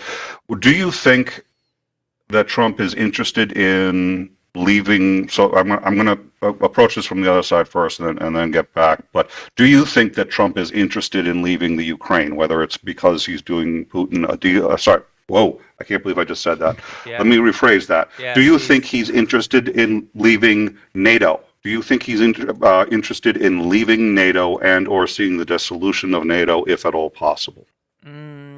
I'm not so sure if he wants to leave it or. I think he will try to pressure it to spend more and more and more. I think he will get as much. He'll try to get as much mileage out of it. Although, seeing as I think he might not leave it because if he feels like the United States are not quote unquote funding it. So if the country starts spending a lot on it, individual countries, then he probably might be inclined to be like, okay, I'll stay, even though it sucks. The EU has talked about militarizing, and the EU is an economic deal. It is not a There's no self-defense European pact army. like. There's no. Yeah, so they've talked about now adding an army. Is there a lot of support for that? There's a lot And of is there backlash. any There's what? There's a lot of backlash, actually. There's been a lot of backlash for a long time because, unfortunately, the European Union is made up of individual nation states with individual interests, which I'm not a huge enthusiast when it comes to the concept of the um, nation state to begin with. But it creates problems such as if we make a unified European army, then we're basically undermining the sovereignty of our individual countries.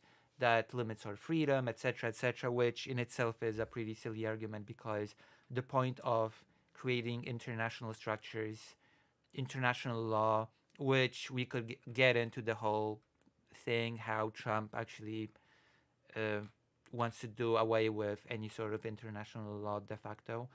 And the whole point of establishing these international rules is to a degree at least, undermine such a thing as national sovereignty. The biggest example that I like to give is the Genocide Convention by Rafał Lemkin. The whole idea of establishing that convention was to limit the sovereignty of individual nation states. Because do you know what the norm was before World War II and even a little bit after World War II when it comes to things like genocide? What became genocide? You know My what understand. Yeah.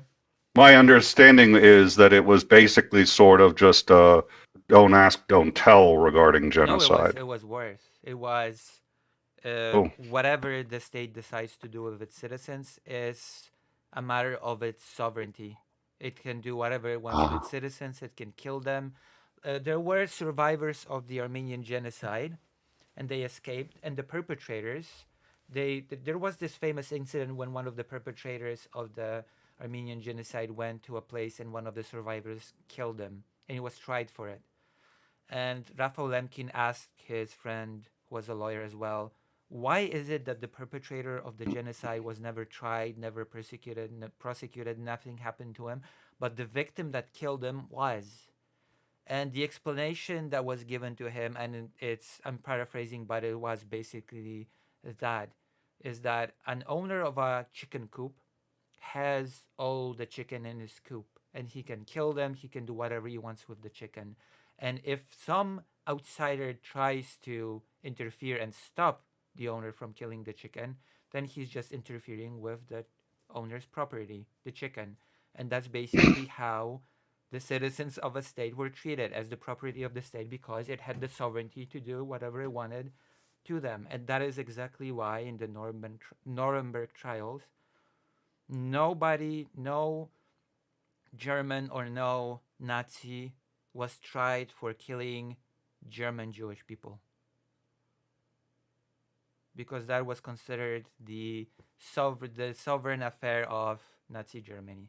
So nobody in those trials was actually tried for killing German Jewish people. The U.S. refused to join the World Court. In so doing, the U.S. essentially gave carte blanche for anyone who doesn't want to join. A number of countries, nonetheless, have said it is the right thing to do, and we are doing it. International Trump has Criminal Court. now. Yeah, International Criminal Court. Yep. Right? Okay. Yep. Sorry if I wasn't clear. Now, Trump has decided to, quote, sanction that court, which really means sanction any members of that court that are investigating the U.S. Right. for failing to call what Hamas is doing genocide, and for calling what Israel is doing genocide. And also for issuing the arrest warrant for Netanyahu. Yes. Can the ICC continue to operate, and is it effective if the U.S. refuses to participate in any way and or hold its own people, Kissinger, on accountable for what they've done? No, I think it cannot. I think what the United States is doing is a blatant spit on the idea of international law. International law cannot be just used and applied selectively.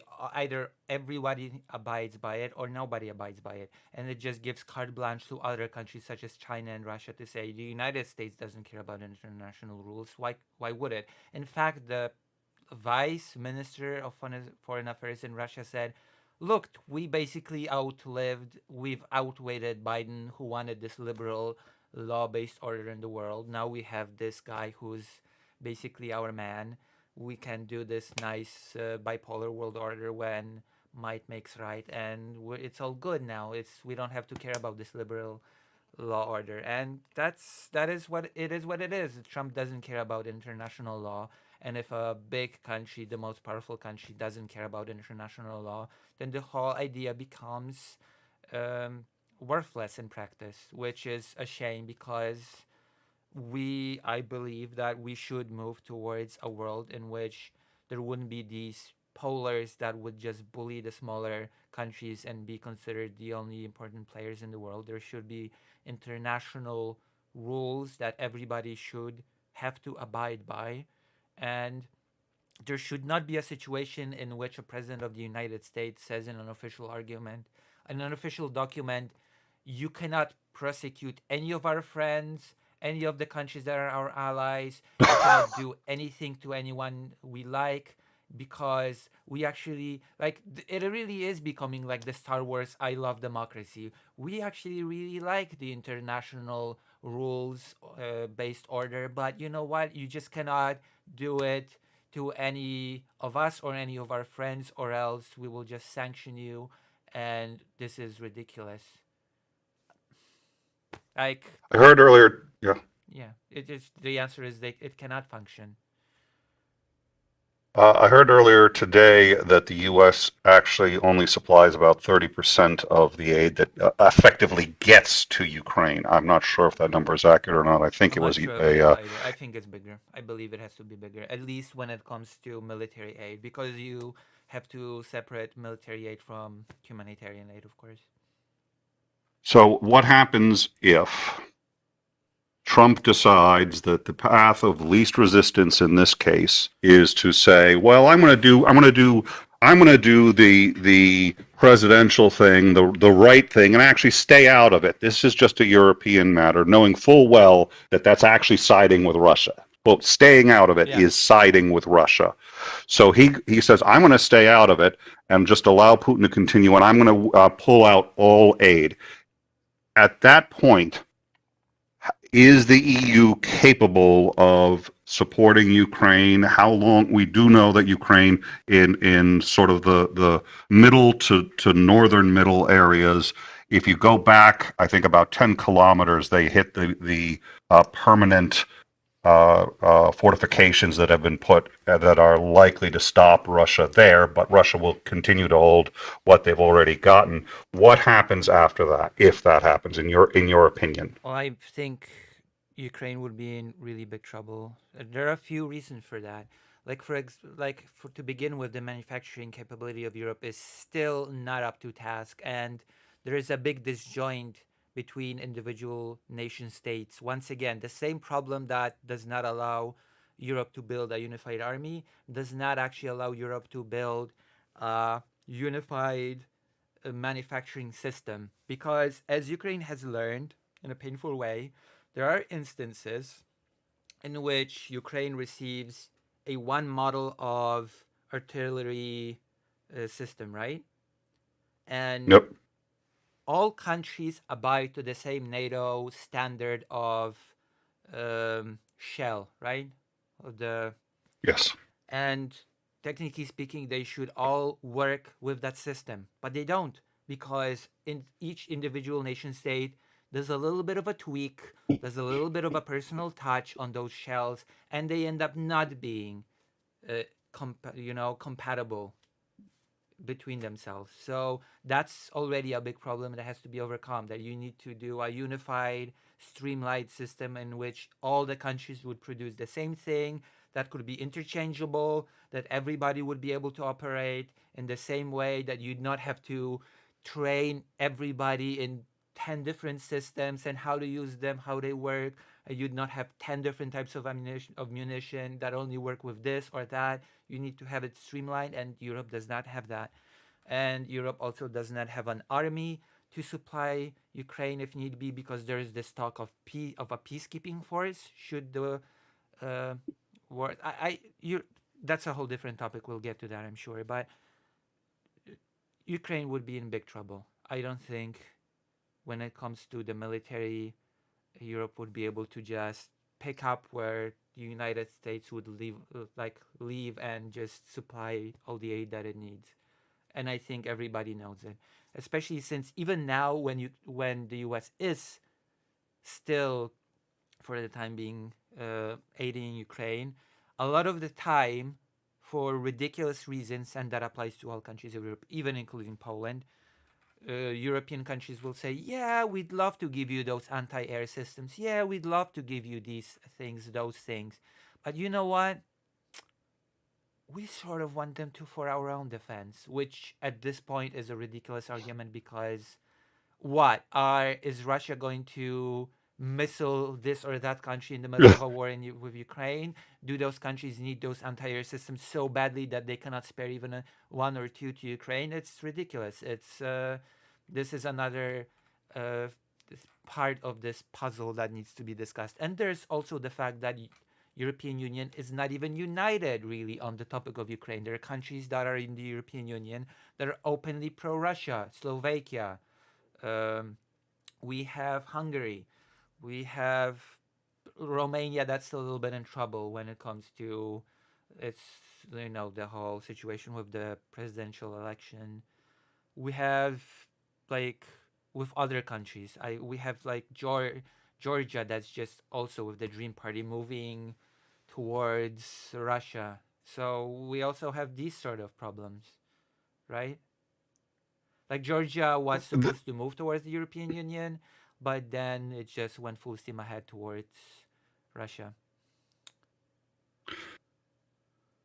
Vladimir Putin has repeatedly bemoaned the collapse of the Soviet Union and has been suggesting that he's going to try to get all of the former Soviet satellite states back.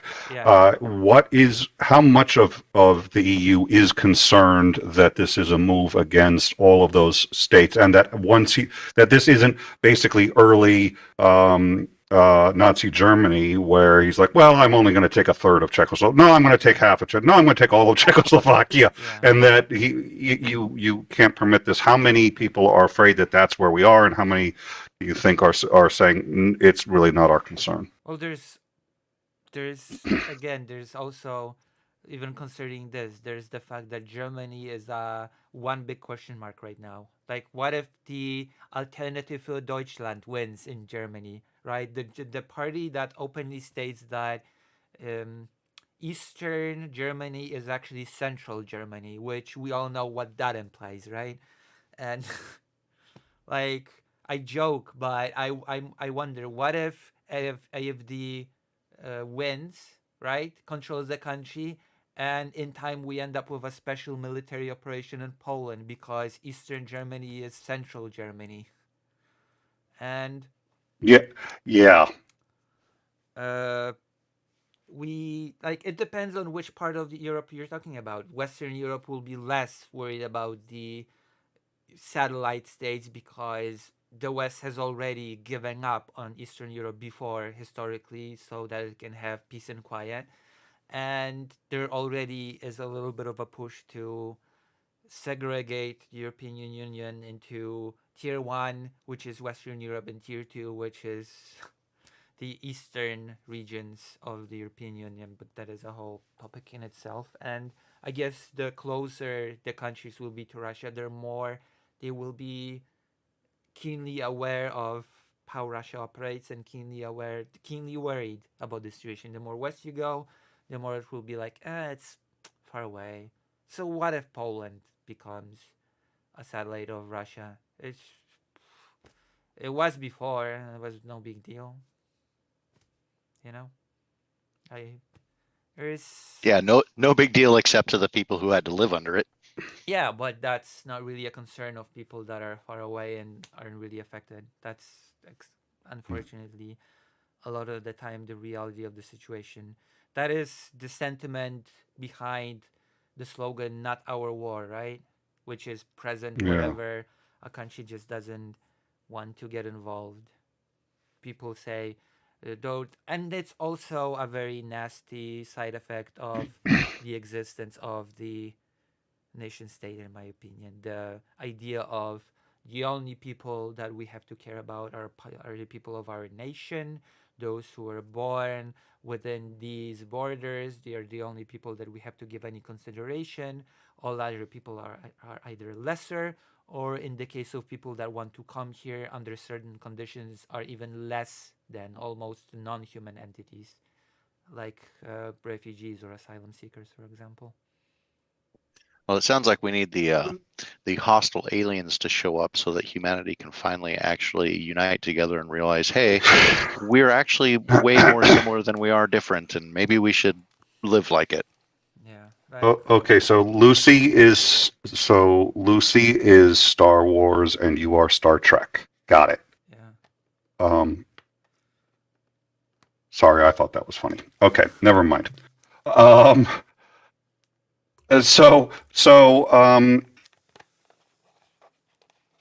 more Independence Day.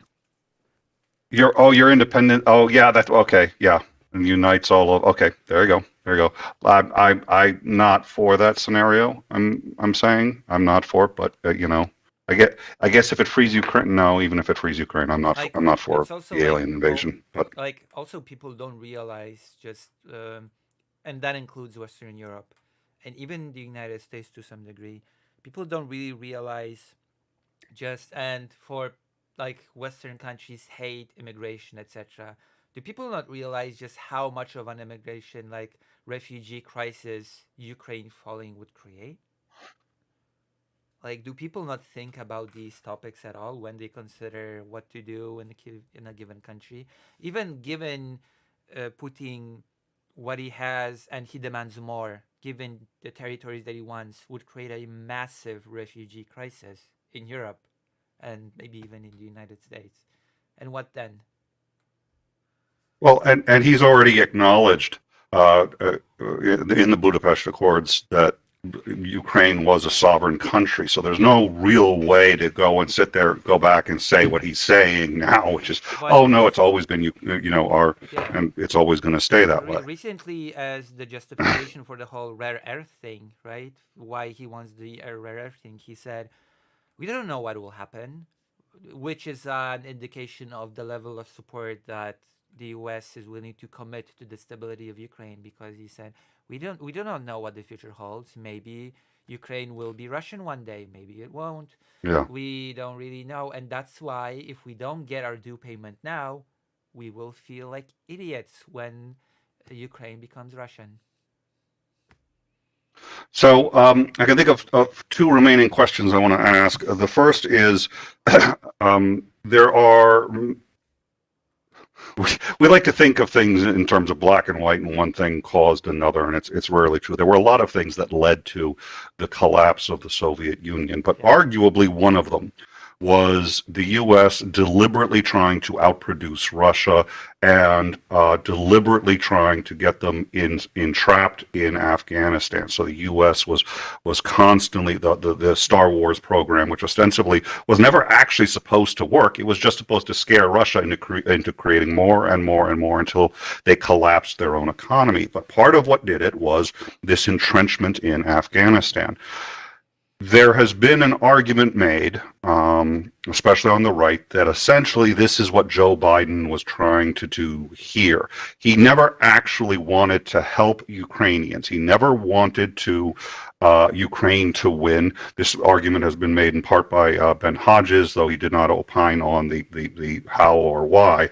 But for a minute, let's take a look at the argument that maybe what Biden was doing was saying, if we can damage the Russian economy enough, we can have it collapse just like the Soviet Union did. So he did exactly what you said earlier was the central problem. He would provide them the weapons, but just what they needed, just a little too late. And it was always enough that they wouldn't lose, but never enough that they would win. Is there any evidence in your view for that argument? Do you think it's possible that Biden was just, he really didn't want to help? He just Well, wanted to hurt Russia. if that was the plan, then it was executed horribly. Because if that was the intention, then what should have happened is that actually Ukraine should have received a lot more aid, so that Russia would be forced to commit more and more and more, because they would see that they're not doing the progress that they want, that they're not good. Like right now, by the end of the Biden administration, Russia has been losing a lot of people, but Russia does not care about losing people, but still been making steady, um, you know, gains in territory, right? Ukraine had to retreat in many places because there was not Yep. enough equipment, not enough aid to equip everybody to for adequate. There are many even creators that are journalists that go to the front line and they create video productions that you can watch on YouTube that explain this phenomena really well. And there's if the it really if the intention was to weaken Russia's economy, it should have been aid that would create a ironclad defense for Ukraine that Russia would just smash against time and time and time again. That would exhaust their stocks at a much higher rate. It would not be this crawling forward that Ukraine has to retreat, right? Yeah. Because at this, like, Ukraine suffers losses as well, and it lost a lot of its experienced people. It's not really working that way. Like if the intent was for Russian economy to, like, the way it worked is that Russia basically outlasted Ukraine if the worst case scenario will come to pass. So the exact opposite of what supposedly Biden wanted would come to pass. So, because the Budapest Accords were such a catastrophic failure for Ukraine, I mean, I couldn't have gone worse. Yeah. Zelensky has repeatedly stated that there has to be something more this time. There isn't going to be a lasting peace without something more, and we all know, wink and a nudge, what that is. It's entrance into NATO. Is NATO really willing to take Ukraine? Will all the countries, they need a unanimous vote, including Turkey, who likes to hold out just to get something more.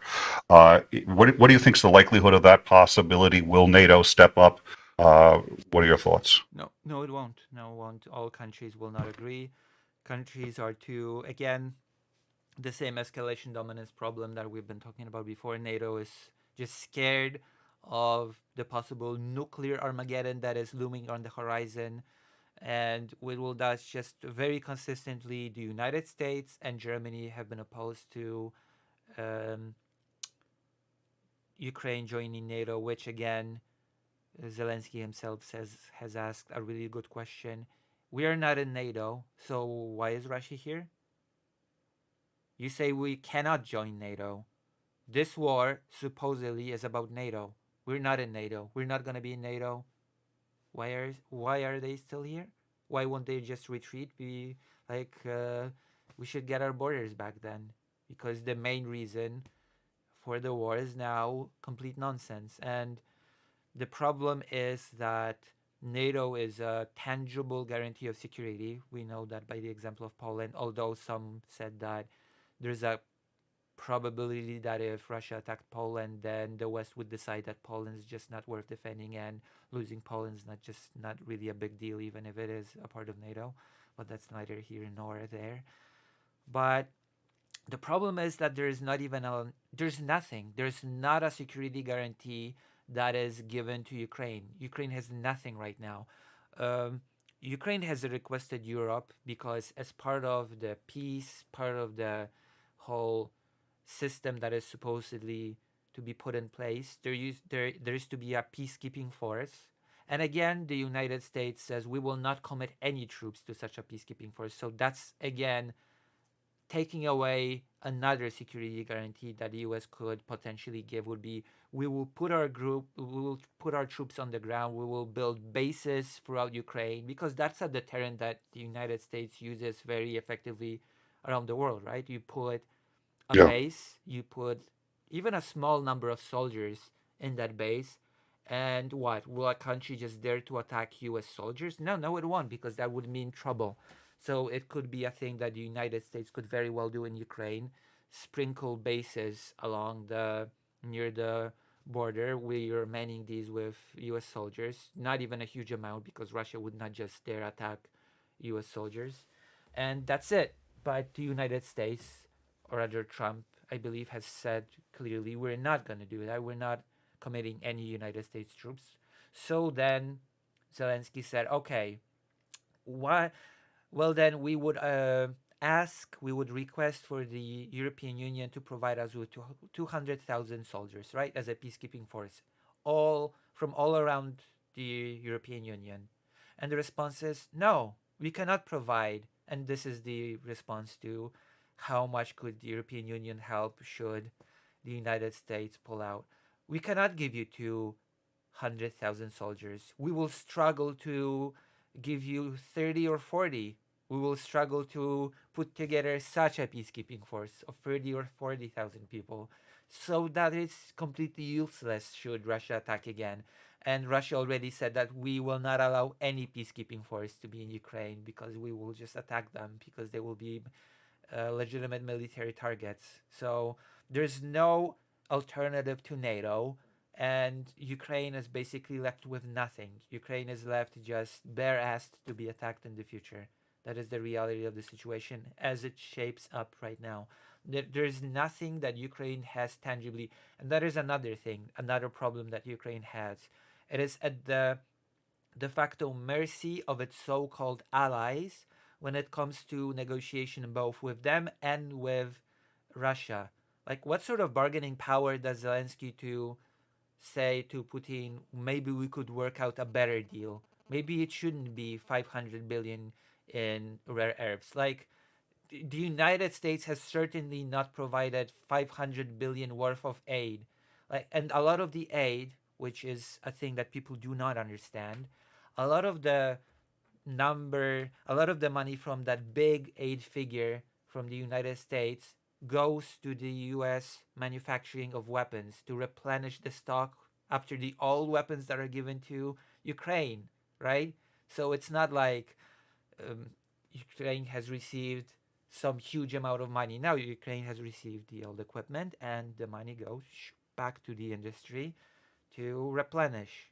And Well, yeah, not just the that, but Ukraine has been very generous, and this has been kind of the wink and the nod of them getting the stuff. They've been very generous in giving us reports on how well our weapons work in real life. So Yeah. we have been actually expanding our own technical knowledge of the use and weaknesses of our weapons, because Ukraine has been reporting on that to us as we give them the weapons. Yeah, exactly. So it's basically, it's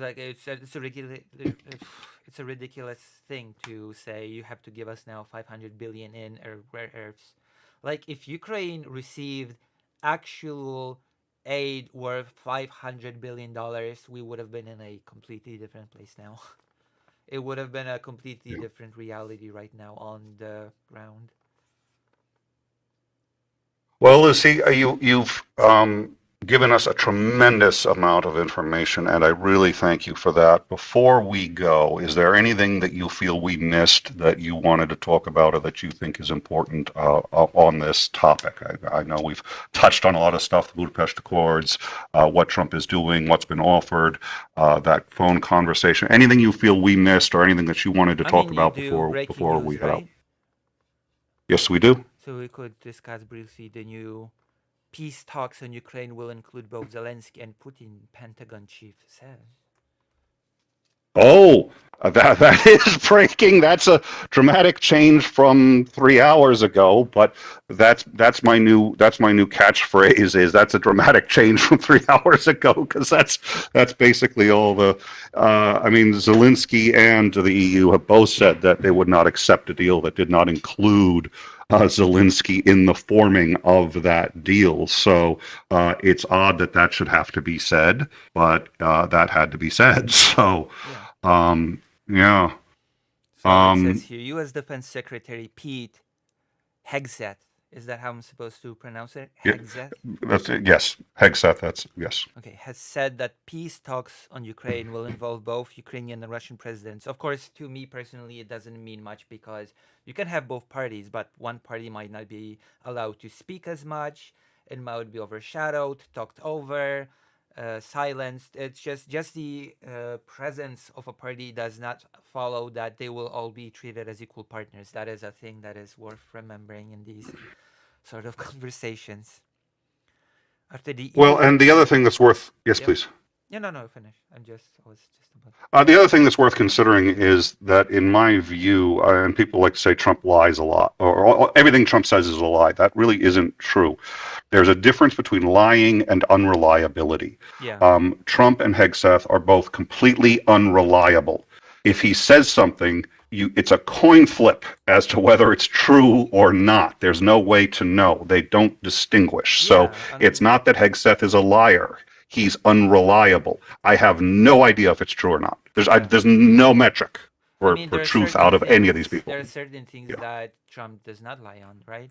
Like he said he wanted to waste billions of gallons of water in California. He went and did it. He bragged about it proudly. So he certainly did not lie about that, right?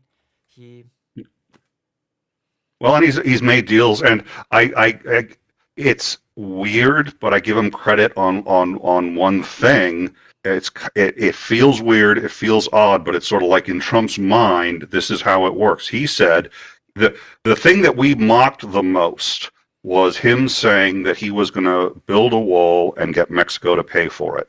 Ostensibly, that's one of the promises he's actually delivered on. And the reason is because Mexico, in order to avoid the tariffs, has committed to putting, I forget how many, like a huge amount of national defense soldiers on the wall to keep their own people in. So you've got a wall of soldiers that Mexico's putting on it. Now, that's assuming Mexico keeps their promise. And the other thing I'm learning is, Trump breaks all his deals. He had a deal with Canada saying, but no tariffs. A week later, tariffs on the steel and I forget what else, maybe aluminum. So he broke his own deal in a week. But the reality is he doesn't check to see if the other side is actually following through on their. So he will have forgotten about Mexico. So Mexico could literally send troops to the border. The troops get there. There's a note pinned to the wall. They get the note. It says, "Come on home, guys." They're like, "Oh, okay." They turn around and come home, and Trump is going to have no idea. He's not. And they could send the troops. The troops could stay there, permanent encampment, and he may say, "Oh, they never sent troops," when they did. Their reality has nothing to do with what Trump wants, does, or accomplishes. Yeah, but also the problem is that all the things that he does, all the institution that he attacked, just does not understand how any of them work. I think that's the biggest problem Yeah. of his presidency. He does not understand what he's doing. Like the big example that I keep returning to is the gutting and possibly trying to in the future completely eliminate the Department of Education in the United States. And the problem is that many people that just don't understand what the department can and cannot do. Okay, so I guess I'll ask you, what does the Department of Education do in the United States? I am not an expert, but it does provide for school lunches. It provides meals for underserved communities. Most schools in the United States are paid for by income tax. So you have areas where if you grow up in the United States in a very rich community, you are going to have schools that are filled with technology, filled with the best teachers, with the best pay, because the taxes can support it. The problem is, if you live in a poorer community, you Yeah. are not able to get that level of quality. So I was going to say Board of Education, the Department of Education helps give additional funding to those schools. They also do set some base minimum standards. The Common Core was one of them, where they said everybody has to learn this basic minimum level of, and it's, sorry, it's property taxes. Thank you, as Andrew just corrected me. So it's Right, which is property a taxes, ridiculous not system in income tax. itself. Yeah. It's a completely ridiculous It, system. it, yes, it is. So, so that's it. So they do set a base minimum of standards. The Common Core was the attempt to take a whole bunch of just a spaghetti of standards that they had and combine them into this is at a minimum what every school needs to teach, and then you can add to it. You just cannot subtract from it. That is the Department of Education, to the best of my understanding. Yeah, but what was that last thing that you said? Things like the Common Core, where they said we have a set of standards that we are going to enforce. States can teach above that standard, but they cannot teach below it. No, they don't do it. They have the Department of Education has nothing to do with curriculum whatsoever. It does not I affect. think the Common Core came out of the DOE, but I could be wrong. Let me look that up.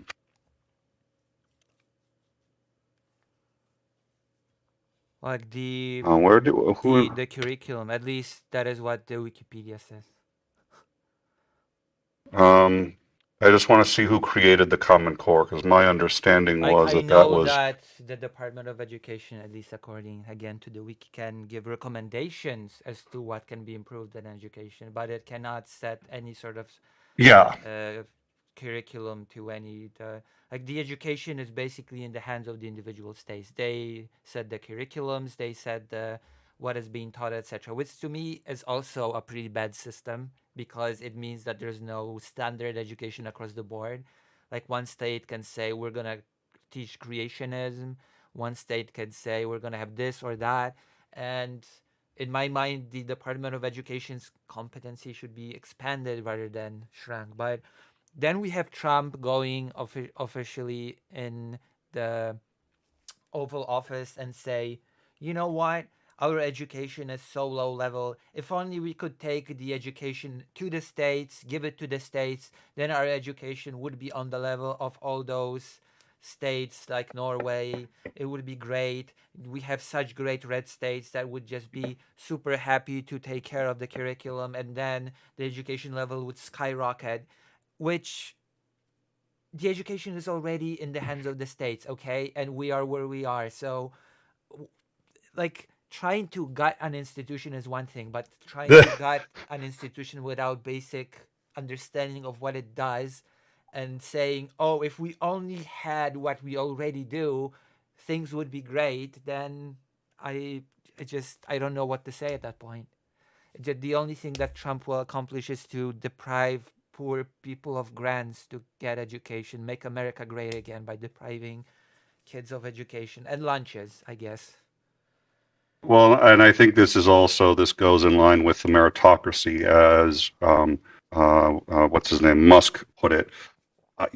I think he thinks that basically, if you're part of whatever the meritocracy by whatever metric you use, then you should be entitled to the better schools, and you shouldn't be wasting money on poor kids who can't learn. I think that's the thinking.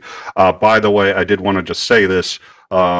I stand corrected, and you were correct. The Common Core was adopted by 47 states, but it was adopted at the state level, and the Department of Education had nothing to do with it. So thank you for that correction. and I can let go of some of my ire.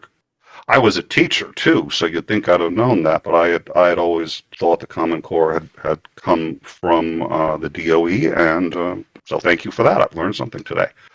So As I understand it, the Department of Education in the United States works in a completely different way than in other countries. It does not have well, as the much overarching power over what's happening in, yeah. yeah. All right. Any other final thoughts before we go? I don't know. I maybe there are some questions towards me, if there are any. If anyone has any last minute questions before we go, while we give the chat a chance to think about that, Zandring, any final thoughts? Other than opining on the U.S. system of how things were set up, which is a little bit of field of what's going on in Ukraine, I do find it interesting to explain, especially to Europeans, kind of how the United States was founded, or what the idea behind it was. It's much like, say, the entire European Union.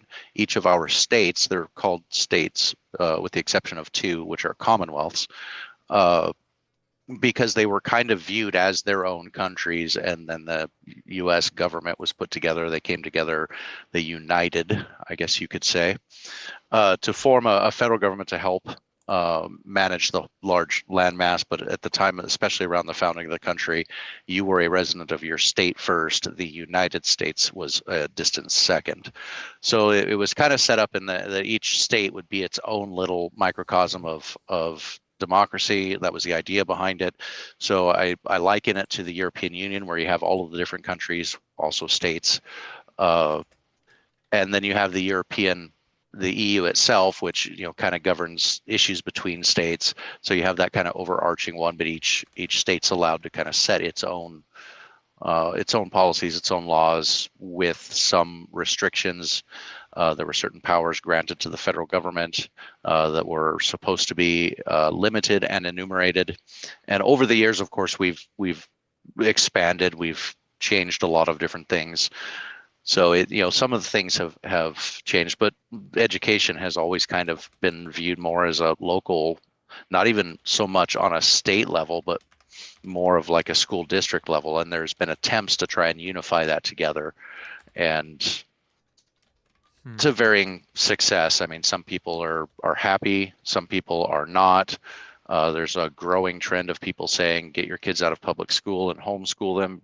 So yeah, it's getting to be a bit of a mess. And I do think that there is at least an argument to be made that, hey, the education of our children affects the country's future. Yeah. And you wouldn't want a single state to be setting the standards of education for everything. So I think there is an argument to be made that the standards for education ought to be set by the federal government. Yeah, I think so. Yeah. And it would be up to the individual. Like, I actually do think that there should be the standard that should be, like, the thing that was proposed here, that there should be a standard that the states should meet. Like, there's at least basic standards of the earth is not 6,000 years old or something like that, right? Yeah. Like basic. Which we have. Yeah. We have too many of those in the U.S. That's still, at least we're down below 50%. But in my lifetime, still there was a 50% of people thought the Earth was only 6,000 years old. All right, I'm gonna give this observation from Titan, because I think it's a very good observation, and then I think I'm gonna wrap it up. Titan observed that it's a form of gerrymandering, and they divide funds. So they divide funding according to district, not by equality. They don't give the funding equally, and I think that's an interesting observation, where basically what you can do is districts that have either undesirable people or voters that you don't want to vote for the other guy, you make sure that those districts are incapable of competing, and it's had, unfortunately, a great deal of success. Lucy, tell us a little bit about yourself and where people can find you. Yes, Lucy Haze. I am the biggest Polish Jewish trans streamer. and I do history. I do politics. I travel to Ukraine quite often to do interviews with, I guess, refugees, but I've mostly been concentrating on a organization that helps to rescue kidnapped children out of occupied territories as well as out of Russia. So I've recently interviewed a 15-year-old that has been taking out the occupied territory in Kherson. And I also do sometimes languages, and I also play games on stream. So that's like a mixture of things. Well, it has been a very informative show, Lucy. Thank you very much for coming on. I hope you enjoyed it. I hope we can count on having you back, because I don't think this is the last time we're going to have these kinds of questions, unfortunately. And so tomorrow, 3 p.m. Eastern, we are going to have both Viper and Operator Starsky on. We're also going to have Commander McMillan and Zandering, and we're going to be talking various military issues, and also Did you just say 3 p.m. Eastern? 3 p.m. Eastern, yes, I did. Okay. For the first show, yeah, so you and I were talking, and then there is at 8 p.m. Eastern, another show on meritocracy, how it's defined by Elon Musk. Is meritocracy and DEI, are they mutually exclusive? What's the goal of DEI? What's the goal of meritocracy? And what can we expect? Christopher Maudy has a great deal of information that he would like to share and have a panel discussion on. We will be having Ethan Prolib on. Hopefully, Zandering will be able to make it. I will be there, and I think Maudy is also reaching out to Nate the lawyer to have him come on and give his views on that. So 2 shows planned for tomorrow, and then on Tuesday, Mercado Media, Merck, and Dylan Burns will be on, hopefully also with Greg Terry, so that we can discuss. That was the one reporting from the front lines, independent journalism, how that works, and what it's like to go through and witness these things. If you want, you can ask him about the shortages, about what people told him, etc. That is an excellent idea, because they all have access to direct access to Ukraine. So thank you all for joining us. Thank you again, My Unfinished Journey, for your super chat, and we look forward to seeing you tomorrow, 3 p.m. Eastern, to have Viper and Starsky on. Have a good night, all, and thank you again, Lucy. Okay. How do I leave? Oh. We are out. You could probably just close the browser window. That should do it. You're still in. Right. Yes, I have to stay in until the credits are done. Then you're still in on my sub video. If you just close the browser, that should do it. All right. I'm gonna do a few magic. That was a great show. That was a great show, though. By the way, I think that was perfect. You did a great job. Just the right amount of information. So thank you very much. Thank you for having me. You should do more. My pleasure. Like that. I'm trying to grow as a creator. Well, I'm gonna put your name down, because your knowledge in this area was breathtaking. So, and it's exactly what we need. So we will definitely be calling on you again soon, I suspect. Thank you very much. Thank you. All right. I'm gonna close the browser. All right. Talk to you later. Bye. Bye. Okay. I'm gonna zoom. Okay, so now I guess I still have 30 people here. Wow. What an amazing amount of viewers. So I guess we're gonna do a poll, because I love doing polls with people in cases like this. Now we do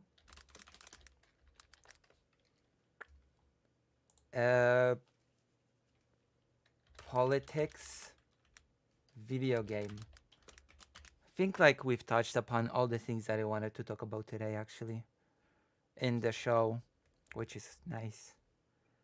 So maybe people could vote for a video game, and then we could have a nice time. And I could ask people Oh yeah, I guess I'll ask the chat. How did that go? How did you like? How did you like the conversation? How did you like this whole thing? I should leave for a second and take care of someone that's left alone in the room. A little bit of a pup.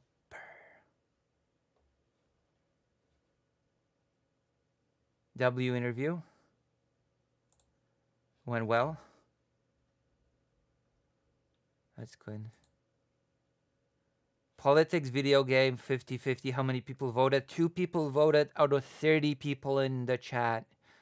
That is a very sad. That is very sad. They're cool. Also, only 15 likes. That is also very sad. I'm saddened. I'm saddened by this.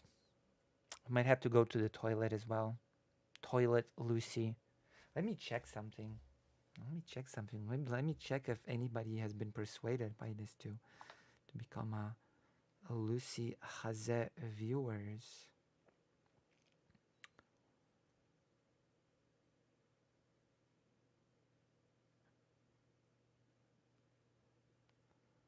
There you go.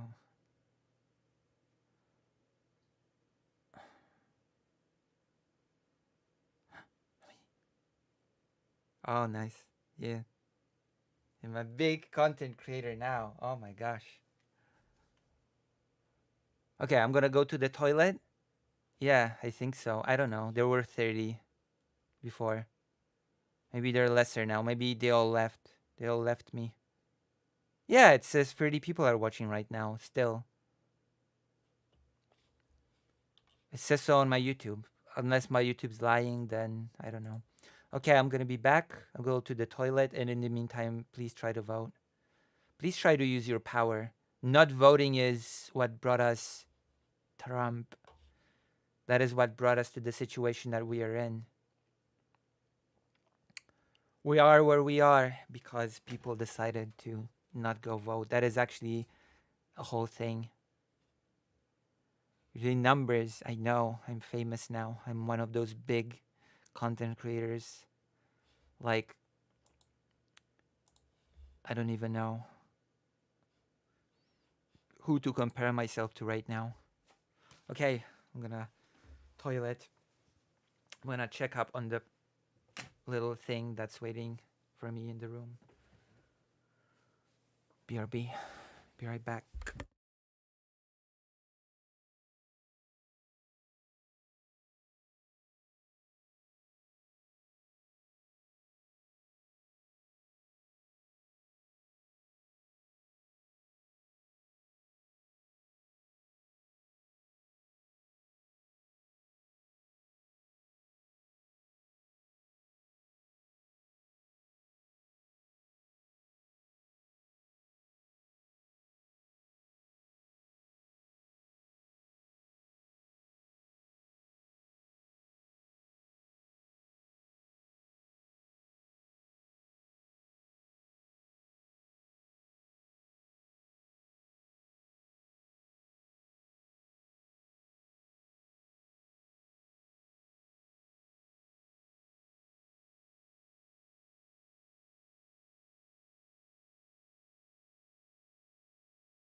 Right, where are we at?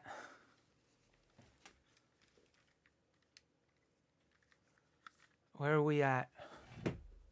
Where do I see footage of ultramarines?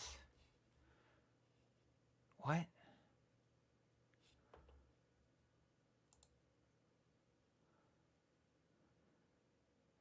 Jack, don't do it. Hello. King Trump. Thanks to the new people. Politics. All right. Okay. We're gonna do politics then.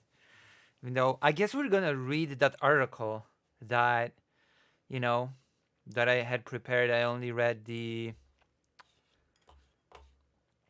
headline.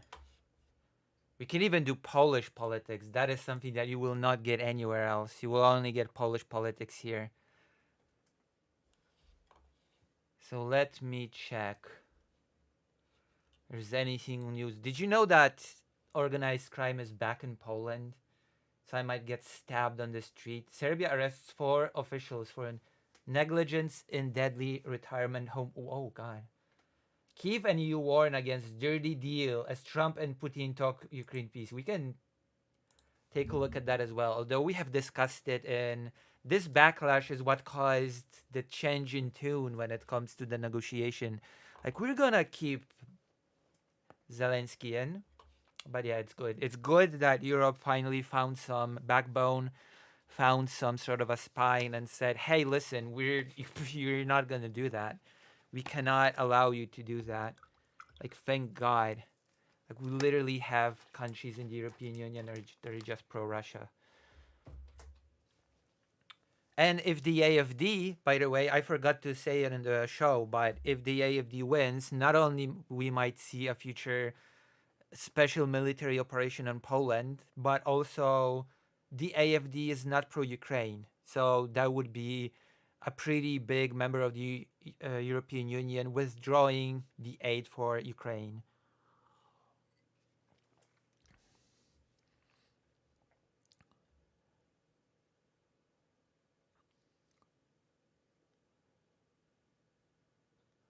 Wow, wow, wow. That's still a small channel of that streamer from Poland which play games doing history segments and searching the I still searching the way to grow, okay? I'm gonna grow one day. It's gonna be okay. Zelensky hits Ukraine ex-president and oligarchs with financial self. Oh, that is interesting. I like this. Like, I do like Zelensky clamping down on those oligarchs. Oh my God, because not all not withdrawing leads to AIDS, okay? Random 3PO. That's the answer.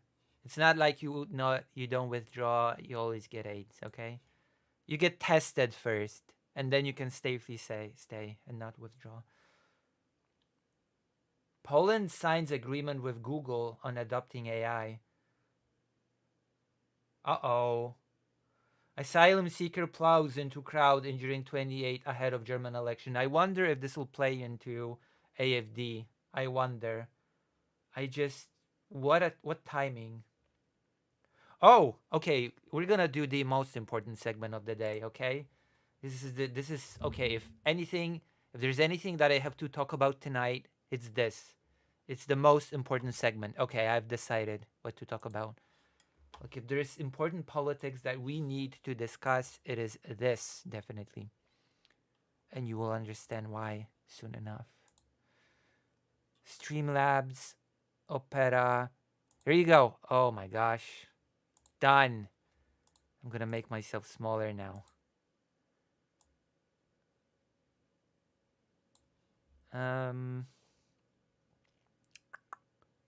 Browser. There you go.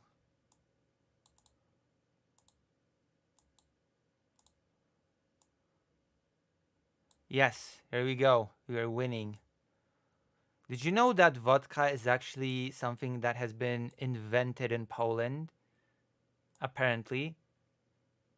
Did you know that vodka is actually not Russian because Russia just, I guess, steals everything, but vodka is something that was originated in Poland.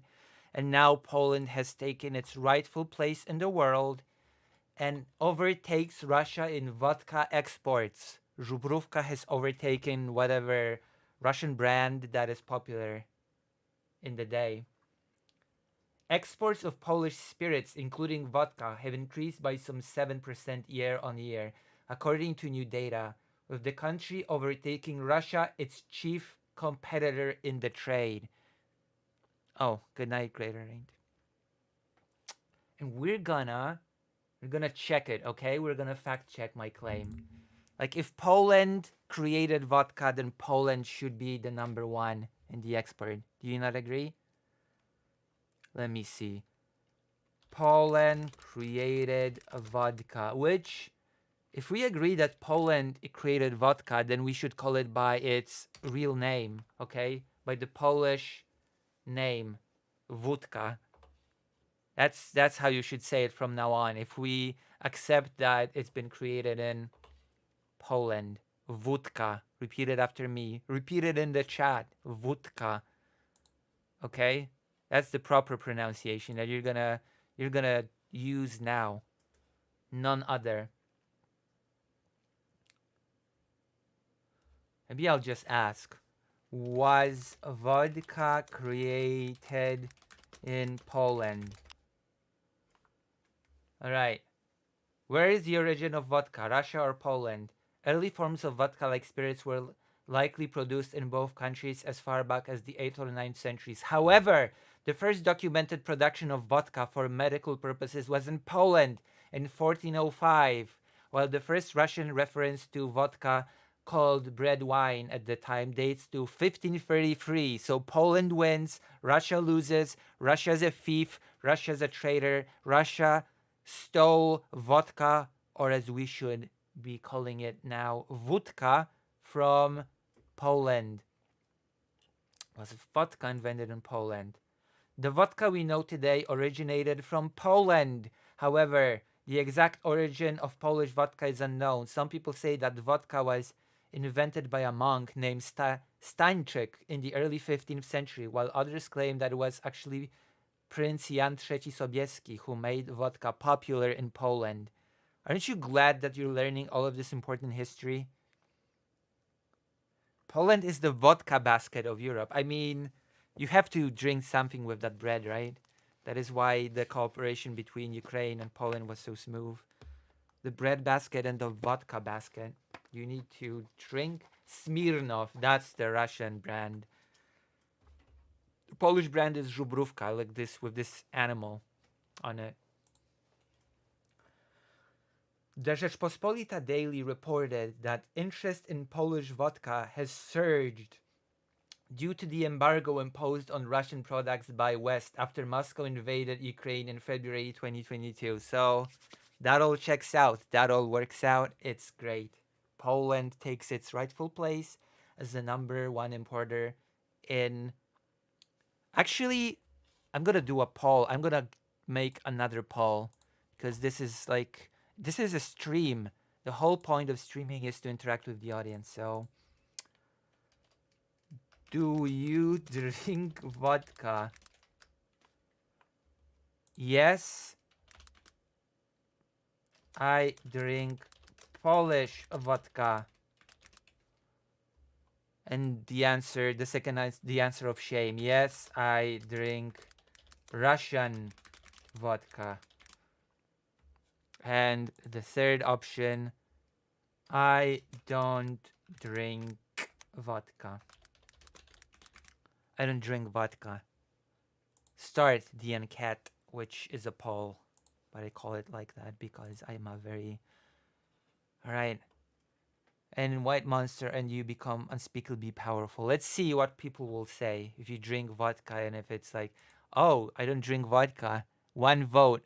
100%. 2, nobody drinks. Okay, I guess. Wow. Everybody's so abstinent in this chat. My goodness. Really?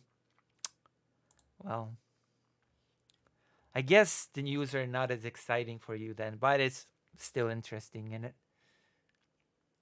I only had It was not bad by vodkas. Polish vodka is the best. Wódka. At the end of November, spirits from Poland worth over 500 million euro were sold on foreign markets. The figures do not take into account Christmas sales when alcohol sales are usually high. If I did drink vodka, it would be Polish. Assuming Poland makes vodka, I can get for less than 50 pounds. I think yeah, I think I think it's a safe bet that you can. Uh-oh. Apologies, I have an application. Увага! Повітряна тривога. Пройдіть найближче There's an укриття. air siren in Kyiv right now. I have an app that warns me. Because when I'm in Ukraine, I want to know. Увага! Повітряна тривога. Пройдіть найближче укриття. Oh god. Like, Kyiv is one of the only places targeted right now by bombing. This is weird. I rarely see something like that. There's a map of Ukraine, everything's white, but the only part that is red is everything around is white, so not in danger, and the only thing that is red is Kyiv, the city itself, is targeted for bombardment. I really rarely see it. Kyiv city is under threat. The Sumy region is under threat, which is a very regular occurrence. Zaporizhia region, Luhansk, and I'm really shocked to see that Kharkiv is not under air siren. Usually it is. I'm double surprised to see that Kiev is, and at the same time Kharkiv is not. That is wow. Yeah. Yeah. Yeah, I usually have this app to know what's happening. All right. Cheap vodka is the only way it's worth it to drink vodka. Peace through strength, remember? Yeah, and strength means giving the enemy everything that they want. Like, this is so ridiculous. Oh my god, do I have to do a whole rant again? I'm so sad that I was not able to on the show. I should have taken the opportunity to rant about the peace through strength slogan when they just give everything that Russia wants.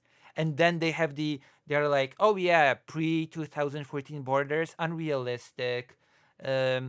We should give Putin respect. We should go back to business with them. Maybe sanctions will be lessened. You know, we have great history. And then they have the gall to say, oh yeah, this whole conversation, this whole negotiation is happening because we are strong and because Russia respects us. I don't know if this is just blatant lies, or is the Trump cabinet so arrogant and sure of itself, or do they know that they are just BSing and they don't really care? There was a slight decrease in sales to the European Union markets, but further afield exports rose as much as 28% in some countries. Meanwhile, Poland's beer exports fell by 13% last year. Oh, Polish beer is suffering. Polish beer is less popular than Polish vodka. In most European Union countries, we are observing a decrease in beer consumption. According to the recently published data in Germany, you can see a significant decrease, while Germany is one of the main recipients of beer from Poland, said Bartłomiej Morzecki, General Director of the Association of Employers of the Brewing Industry, Polish Breweries. I wonder why. I wonder why people are drinking less beer and more vodka. I think I know. The world is in such crisis. The world has gone so much to hell that at this point people are just like, beer's not nearly strong enough to get the job done.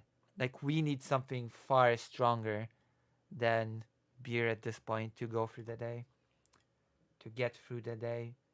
Morzecki also attributed the fall in beer exports to the increase in production costs in Poland in the last 2 years, but he noted that domestic production is 4 times higher than beer imports.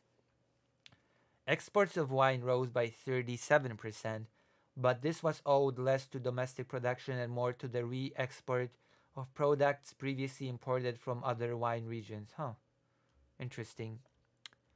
So yes, Poland is the king of Poland. Poland has overtaken the world by storm when it comes to vodka, and just Russia can go screw itself. Okay, Russia deserves whatever it gets, including the loss of vodka sales. Maybe they should have thought about it before they invaded Ukraine. Okay, maybe they would have been in better position. Besides, Ukrainian vodka is most definitely better than the Russian one. Okay,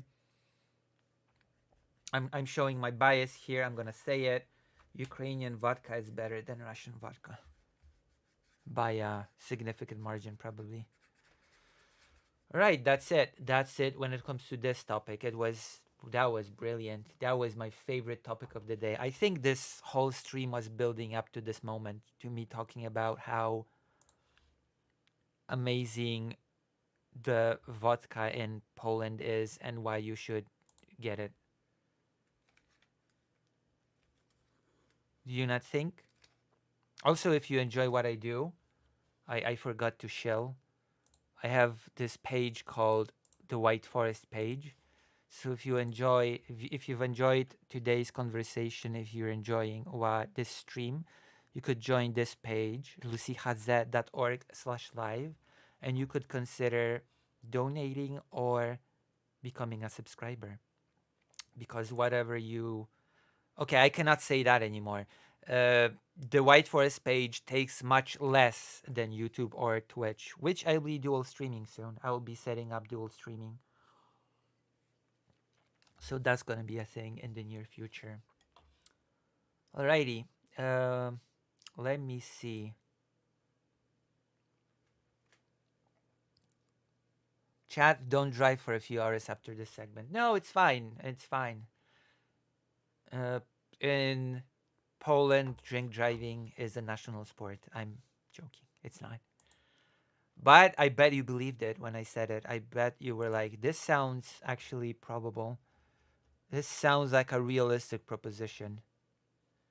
It sounds like something that actually happened. I bet you thought that to yourself. Okay, I want to read this.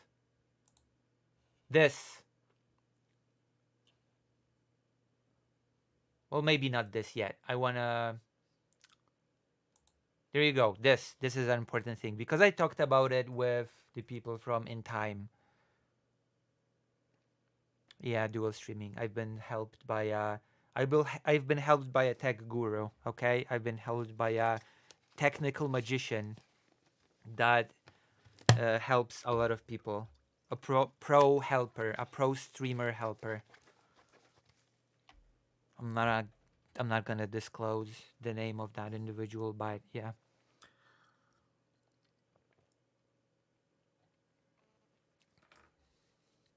But it was great. All right. As we all know, Kyiv and the EU states were left on the diplomatic sidelines when the US President Donald Trump held a 90-minute phone call on Wednesday with Russian leader Vladimir Putin, during which the two agreed to initiate peace talks to end the war in Ukraine.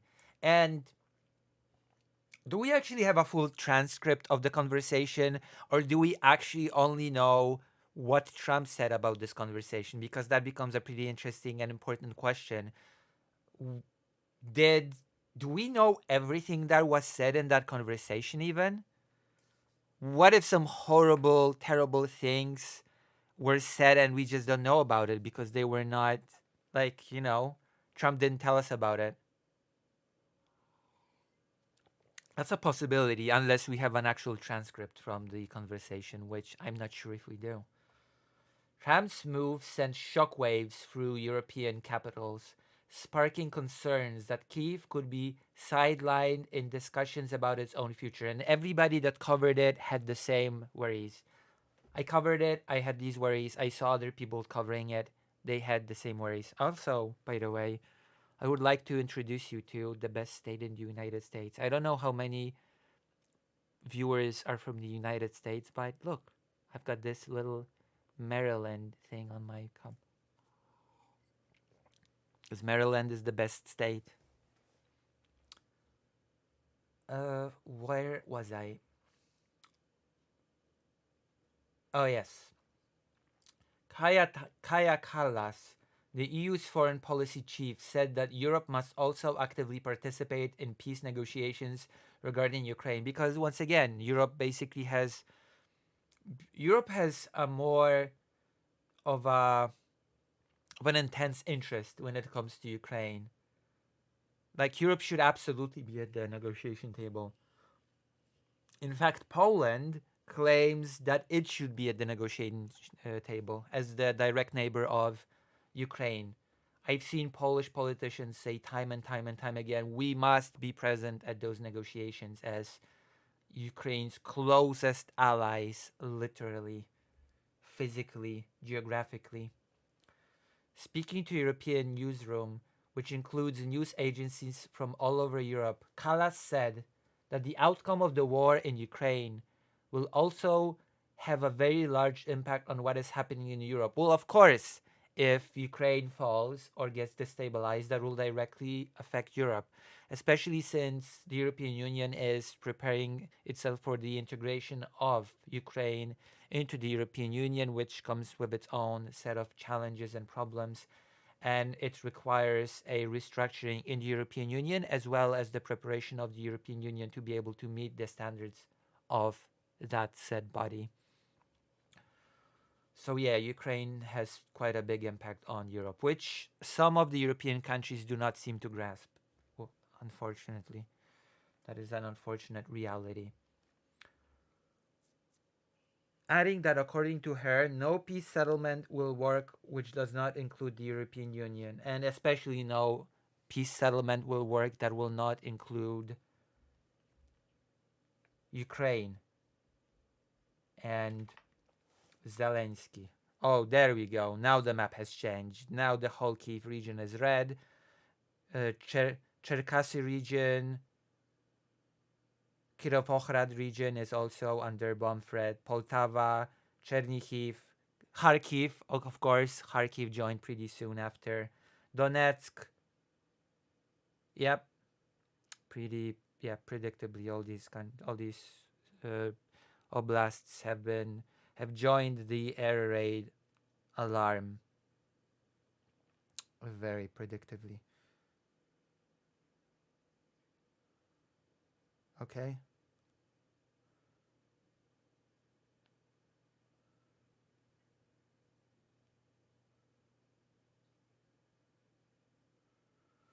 So yeah.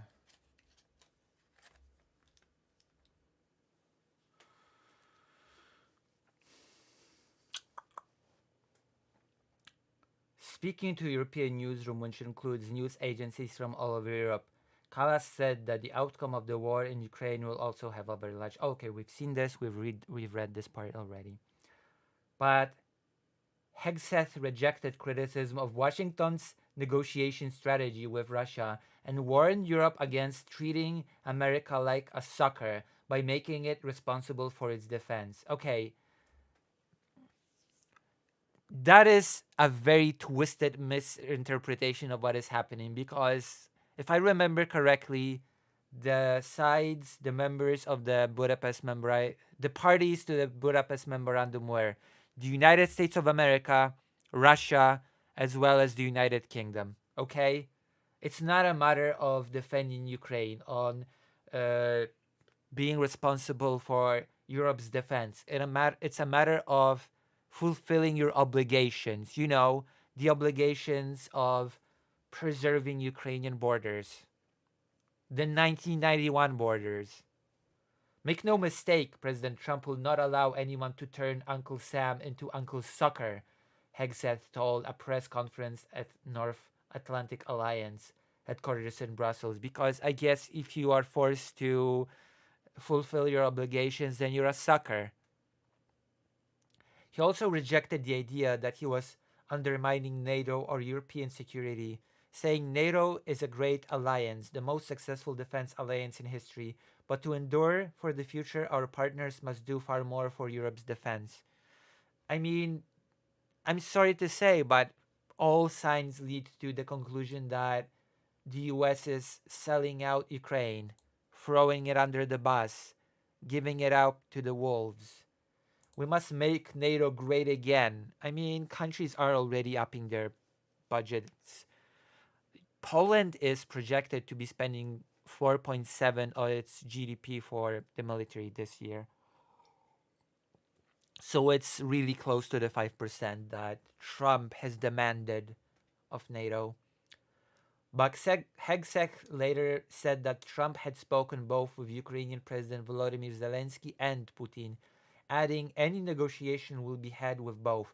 This is a problem because, as I understand it, Russia is saying, okay, sure, we will be having a negotiation together with Zelensky and the US. But Russia also added that it will have a separate alternative route negotiation only with the United States. And I really wonder which negotiation will be respected more and which negotiation will be more eventful and impactful. If you will have two series of negotiations happening at the same time, you will have United States, Ukraine, Russia one, and then separately you will have the US, Russia one. I wonder which one will leave a bigger impact and which one will actually decide on the results of the negotiations. But we'll see. We'll see if that will even happen. When asked whether he could guarantee that no peace settlement would be imposed on Ukraine, Hegseth said it was not up to him to decide, as the talks will be led by Trump.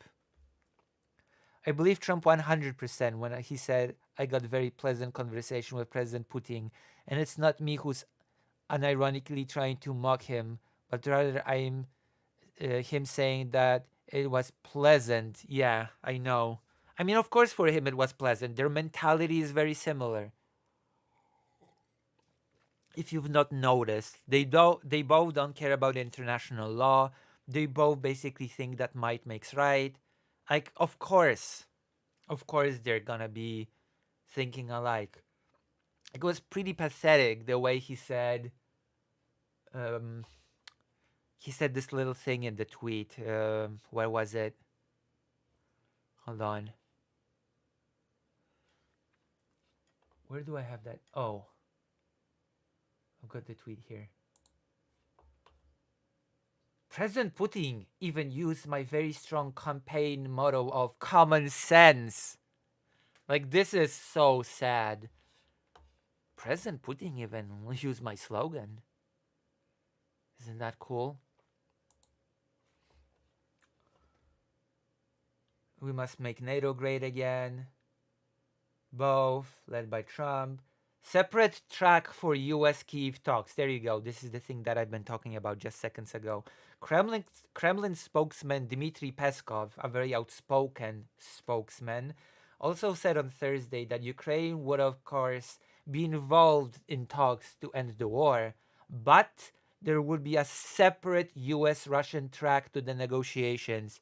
So I really wonder which negotiations will be treated more seriously, and why do we need two separate negotiations? Why? Peskov told Russian state TV, one way or another, of course, Ukraine will participate in the negotiations, which does not fill me with confidence. Like this token participation, which will not lead to anything because there will be a separate round of negotiations without Ukraine. There will be a bilateral Russian-American track of this dialogue, and a track that will be related to Ukraine's involvement.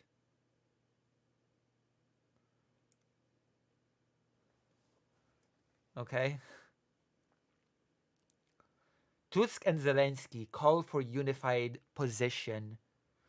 On Thursday, Polish Prime Minister Donald Tusk and Zelensky called for a unified position in any negotiations with Russia and warned against striking any separate peace deal with Moscow, which is that would lead to if you had a separate set of negotiations only with the United States.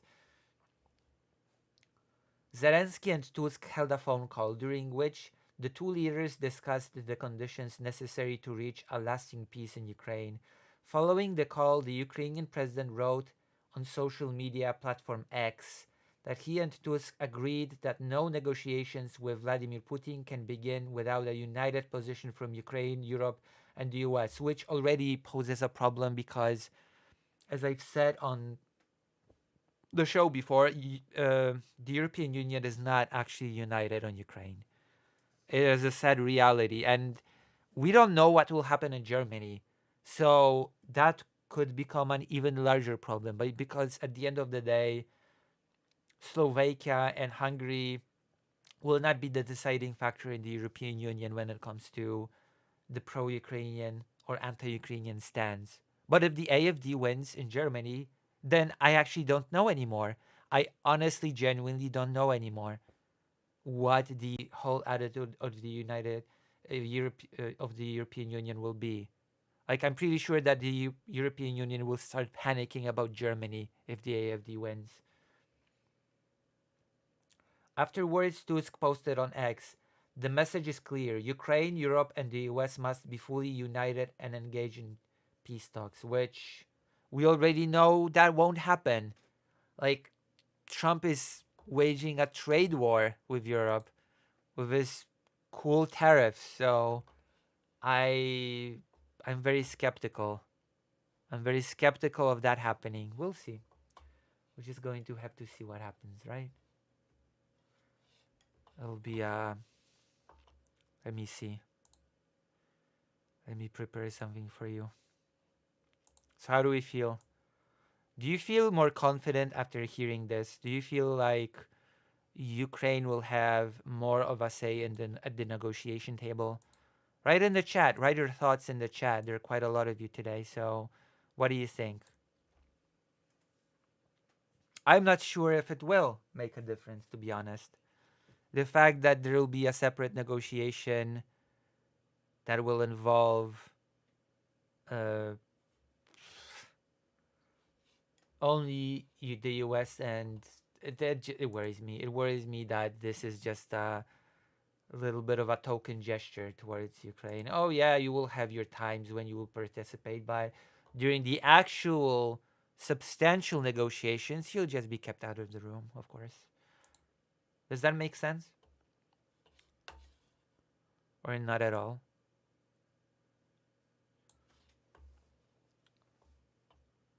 Oh yeah, there was news that I really wanted to talk to you about. I have it somewhere on my Discord. Hold on. There was a thing that I really wanted to cover. The anti-vax thing. Because as you may or may not know, and you definitely know, especially if you're a US citizen, RFK, my favorite politician, my favorite medical expert, has been confirmed as the top dog of US medicine. So I don't even know what will happen now. We'll just I honestly don't know what will happen. I have to Google this. This is too here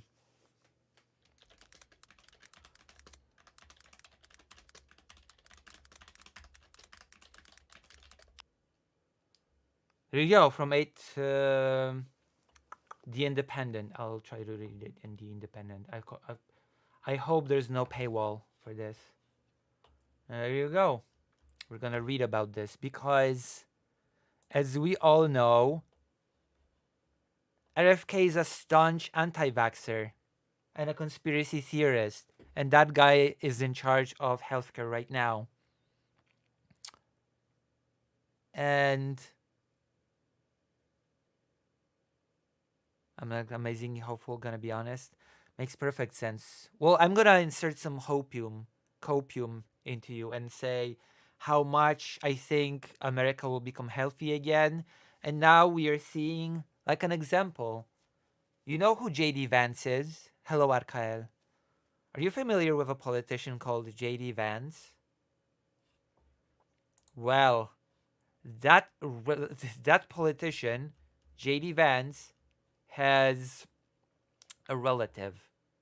That relative needs a heart transplant. She's 12 years old. All right? 12 years old, heart transplant. And she was refused the heart transplant. Do you know why? Well, that's because she was not vaccinated. It has been rejected over vaccine status because she was not vaccinated for religious reasons. And I would remind you that the biggest anti vaxxer is right now at the very top of the United States healthcare. The biggest anti vax conspiracy theorist not is at the head of the United States healthcare. Let's go. Let's talk about this. I'm not even gonna just talk about the confirmation thing. Everybody knows that RFK has been confirmed. Everybody knows that it's gonna be a disaster. He's not qualified in any sense of the word for this position. He's a gym guy. I've talked about this. I've covered the whole hearing, okay? I have a 5-hour video of me covering the entirety of the hearing for his confirmation. I have done little timestamps to indicate every single senator that has been questioned in that hearing. You can watch it.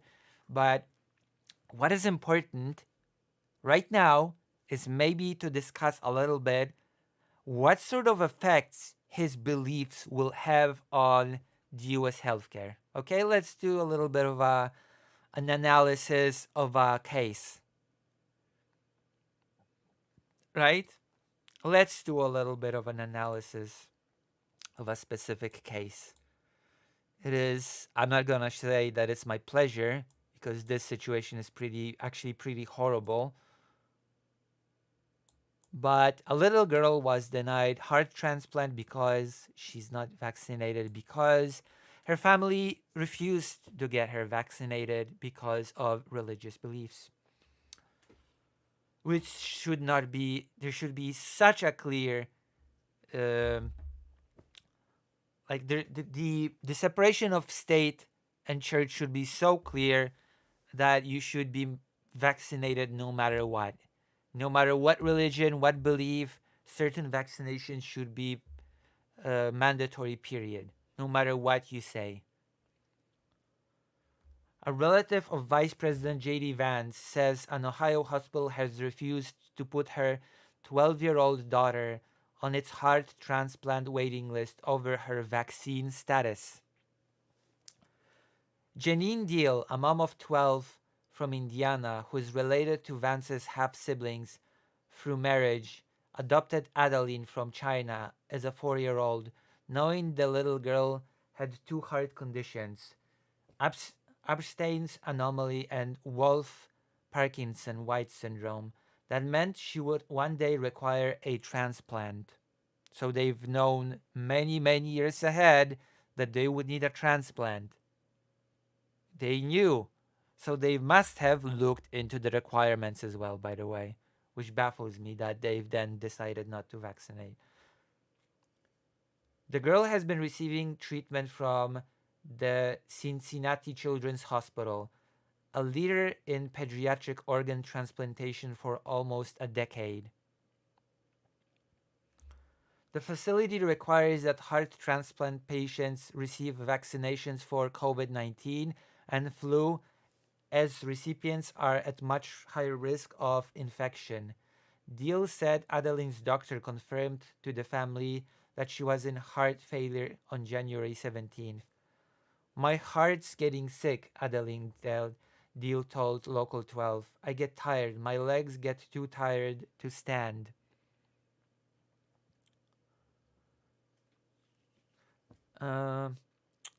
Deal and her husband Brighton, who are both members of a non-denominational Christian church, said that the vaccines conflict with the religious and medical beliefs. Medical beliefs, okay? This is, I don't even know how to comment that one. Medical beliefs, medicine is now a matter of belief. It's now a matter of scientific fact. It's a matter of what you believe.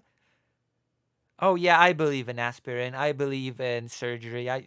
What is medical belief? Yeah, the vaccines just contradict my medical beliefs, and that they would not be willing to inoculate their daughter. So I guess we have a daughter. We've known she had a medical condition since she was 4. We've in fact we've adopted her with that knowledge that she would die without a heart transplant. But because of our religious beliefs, that we have decided to disregard one of the basic requirements for her to get the transplant to begin with. Thank you. Our religious and medical beliefs trump this child's life. The pair have broadcast both their faith and vaccine skepticism in posts on their Facebook pages, because of course. The parents made their decision after the Holy Spirit put it on our hearts. I will repeat that, okay? I will repeat this sentence to you. The parents made their decision after the Holy Spirit put it on our hearts. The Holy Spirit put it on our hearts that our child must die, because that is what happens when one does not get a heart transplant. The mom told this Cincinnati Enquirer. The hospital, they say, would not honor their beliefs. Yeah, because the hospital cares about health and safety of the patients. Go figure. Not about beliefs. The heart failure team told me they won't put her on the list unless we give her the COVID shot and the flu shot. I was like, you would let her die if I refuse. No, actually, it's the opposite. You would let her die in order to refuse, okay? Let's not twist it around. It's a very basic requirement, okay?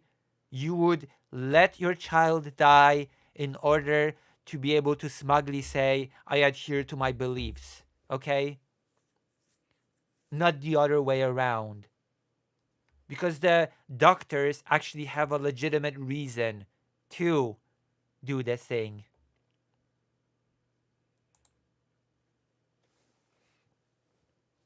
Okay?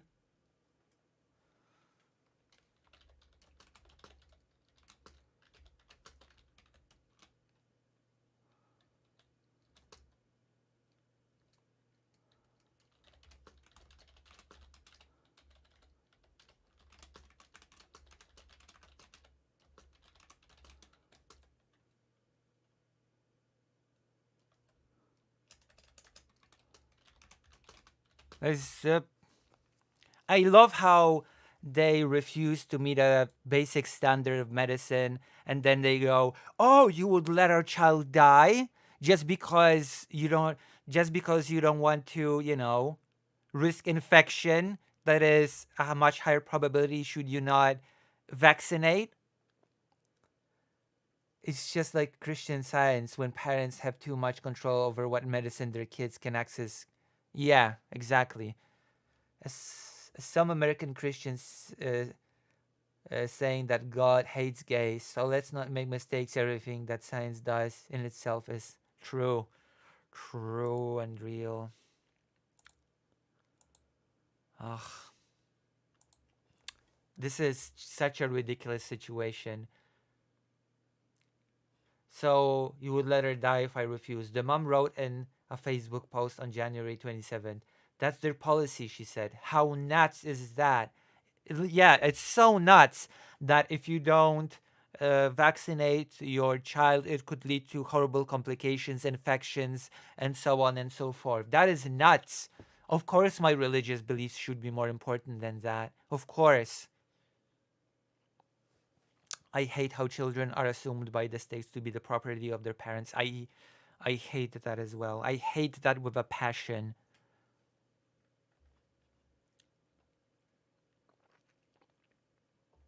The couple is now considering taking Adeline to a different transplant center that won't require her to be vaccinated.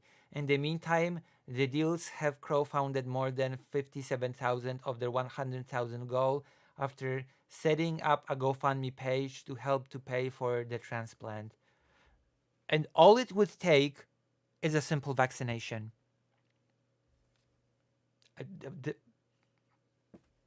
Demented. I'm sorry. This is just ridiculous. Deal said that people had already judged her as a bad parent. Yeah, because you're a bad parent. I'm sorry to say. You're a bad parent. If your religious beliefs trump someone getting a simple vaccine, then yes, you're a pretty bad parent. And called her to make an exception so the hospital could put her on the transplant list. Yeah, just make an exception for us. Yes, I've seen that they are already, but I just know I'm following our heart. I'm following our heart, and what I feel is good for her. Okay? The doctor said there might be complications, there might be infections, it might just lead the transplant to end up being a horrible mess. But you know what?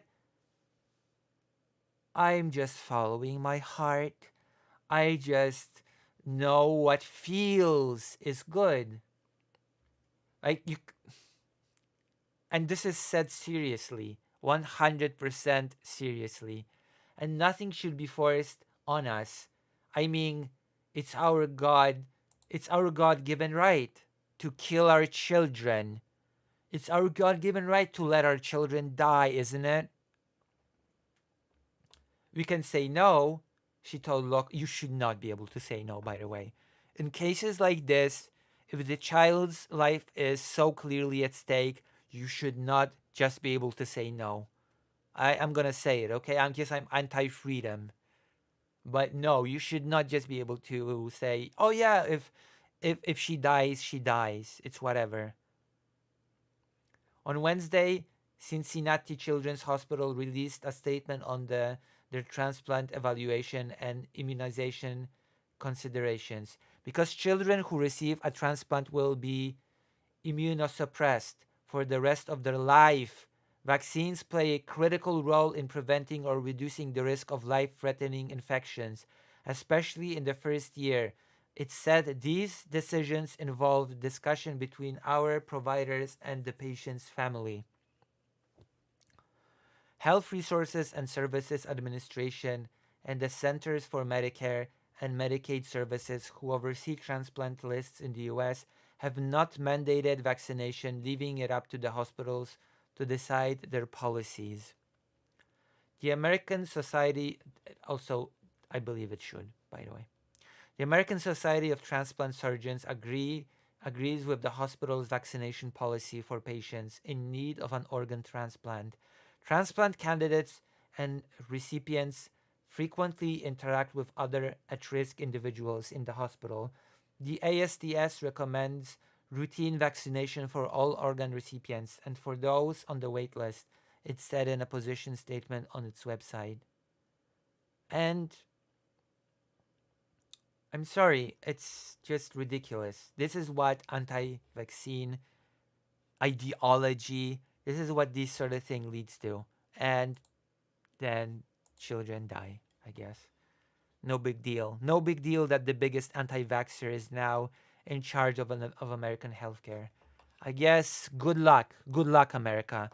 But then again, the rest of the world will soon follow suit because, as we all know, the United States is going to withdraw from the World Health Organization. So I guess good luck to all of us moving forward. Lucy is going to be like a cult in Jonestown, but at this time on a national scale. We all live in America, true. All right, we've been streaming for like 1 billion gazillion hours, 3 hours 51 minutes. So I guess I'm gonna finish for tonight, and I'm gonna raid you into somebody. It's gonna be great. You're gonna love the person that I'm gonna raid you into. Who should I raid you into, by the way? Who do you want to be raided into?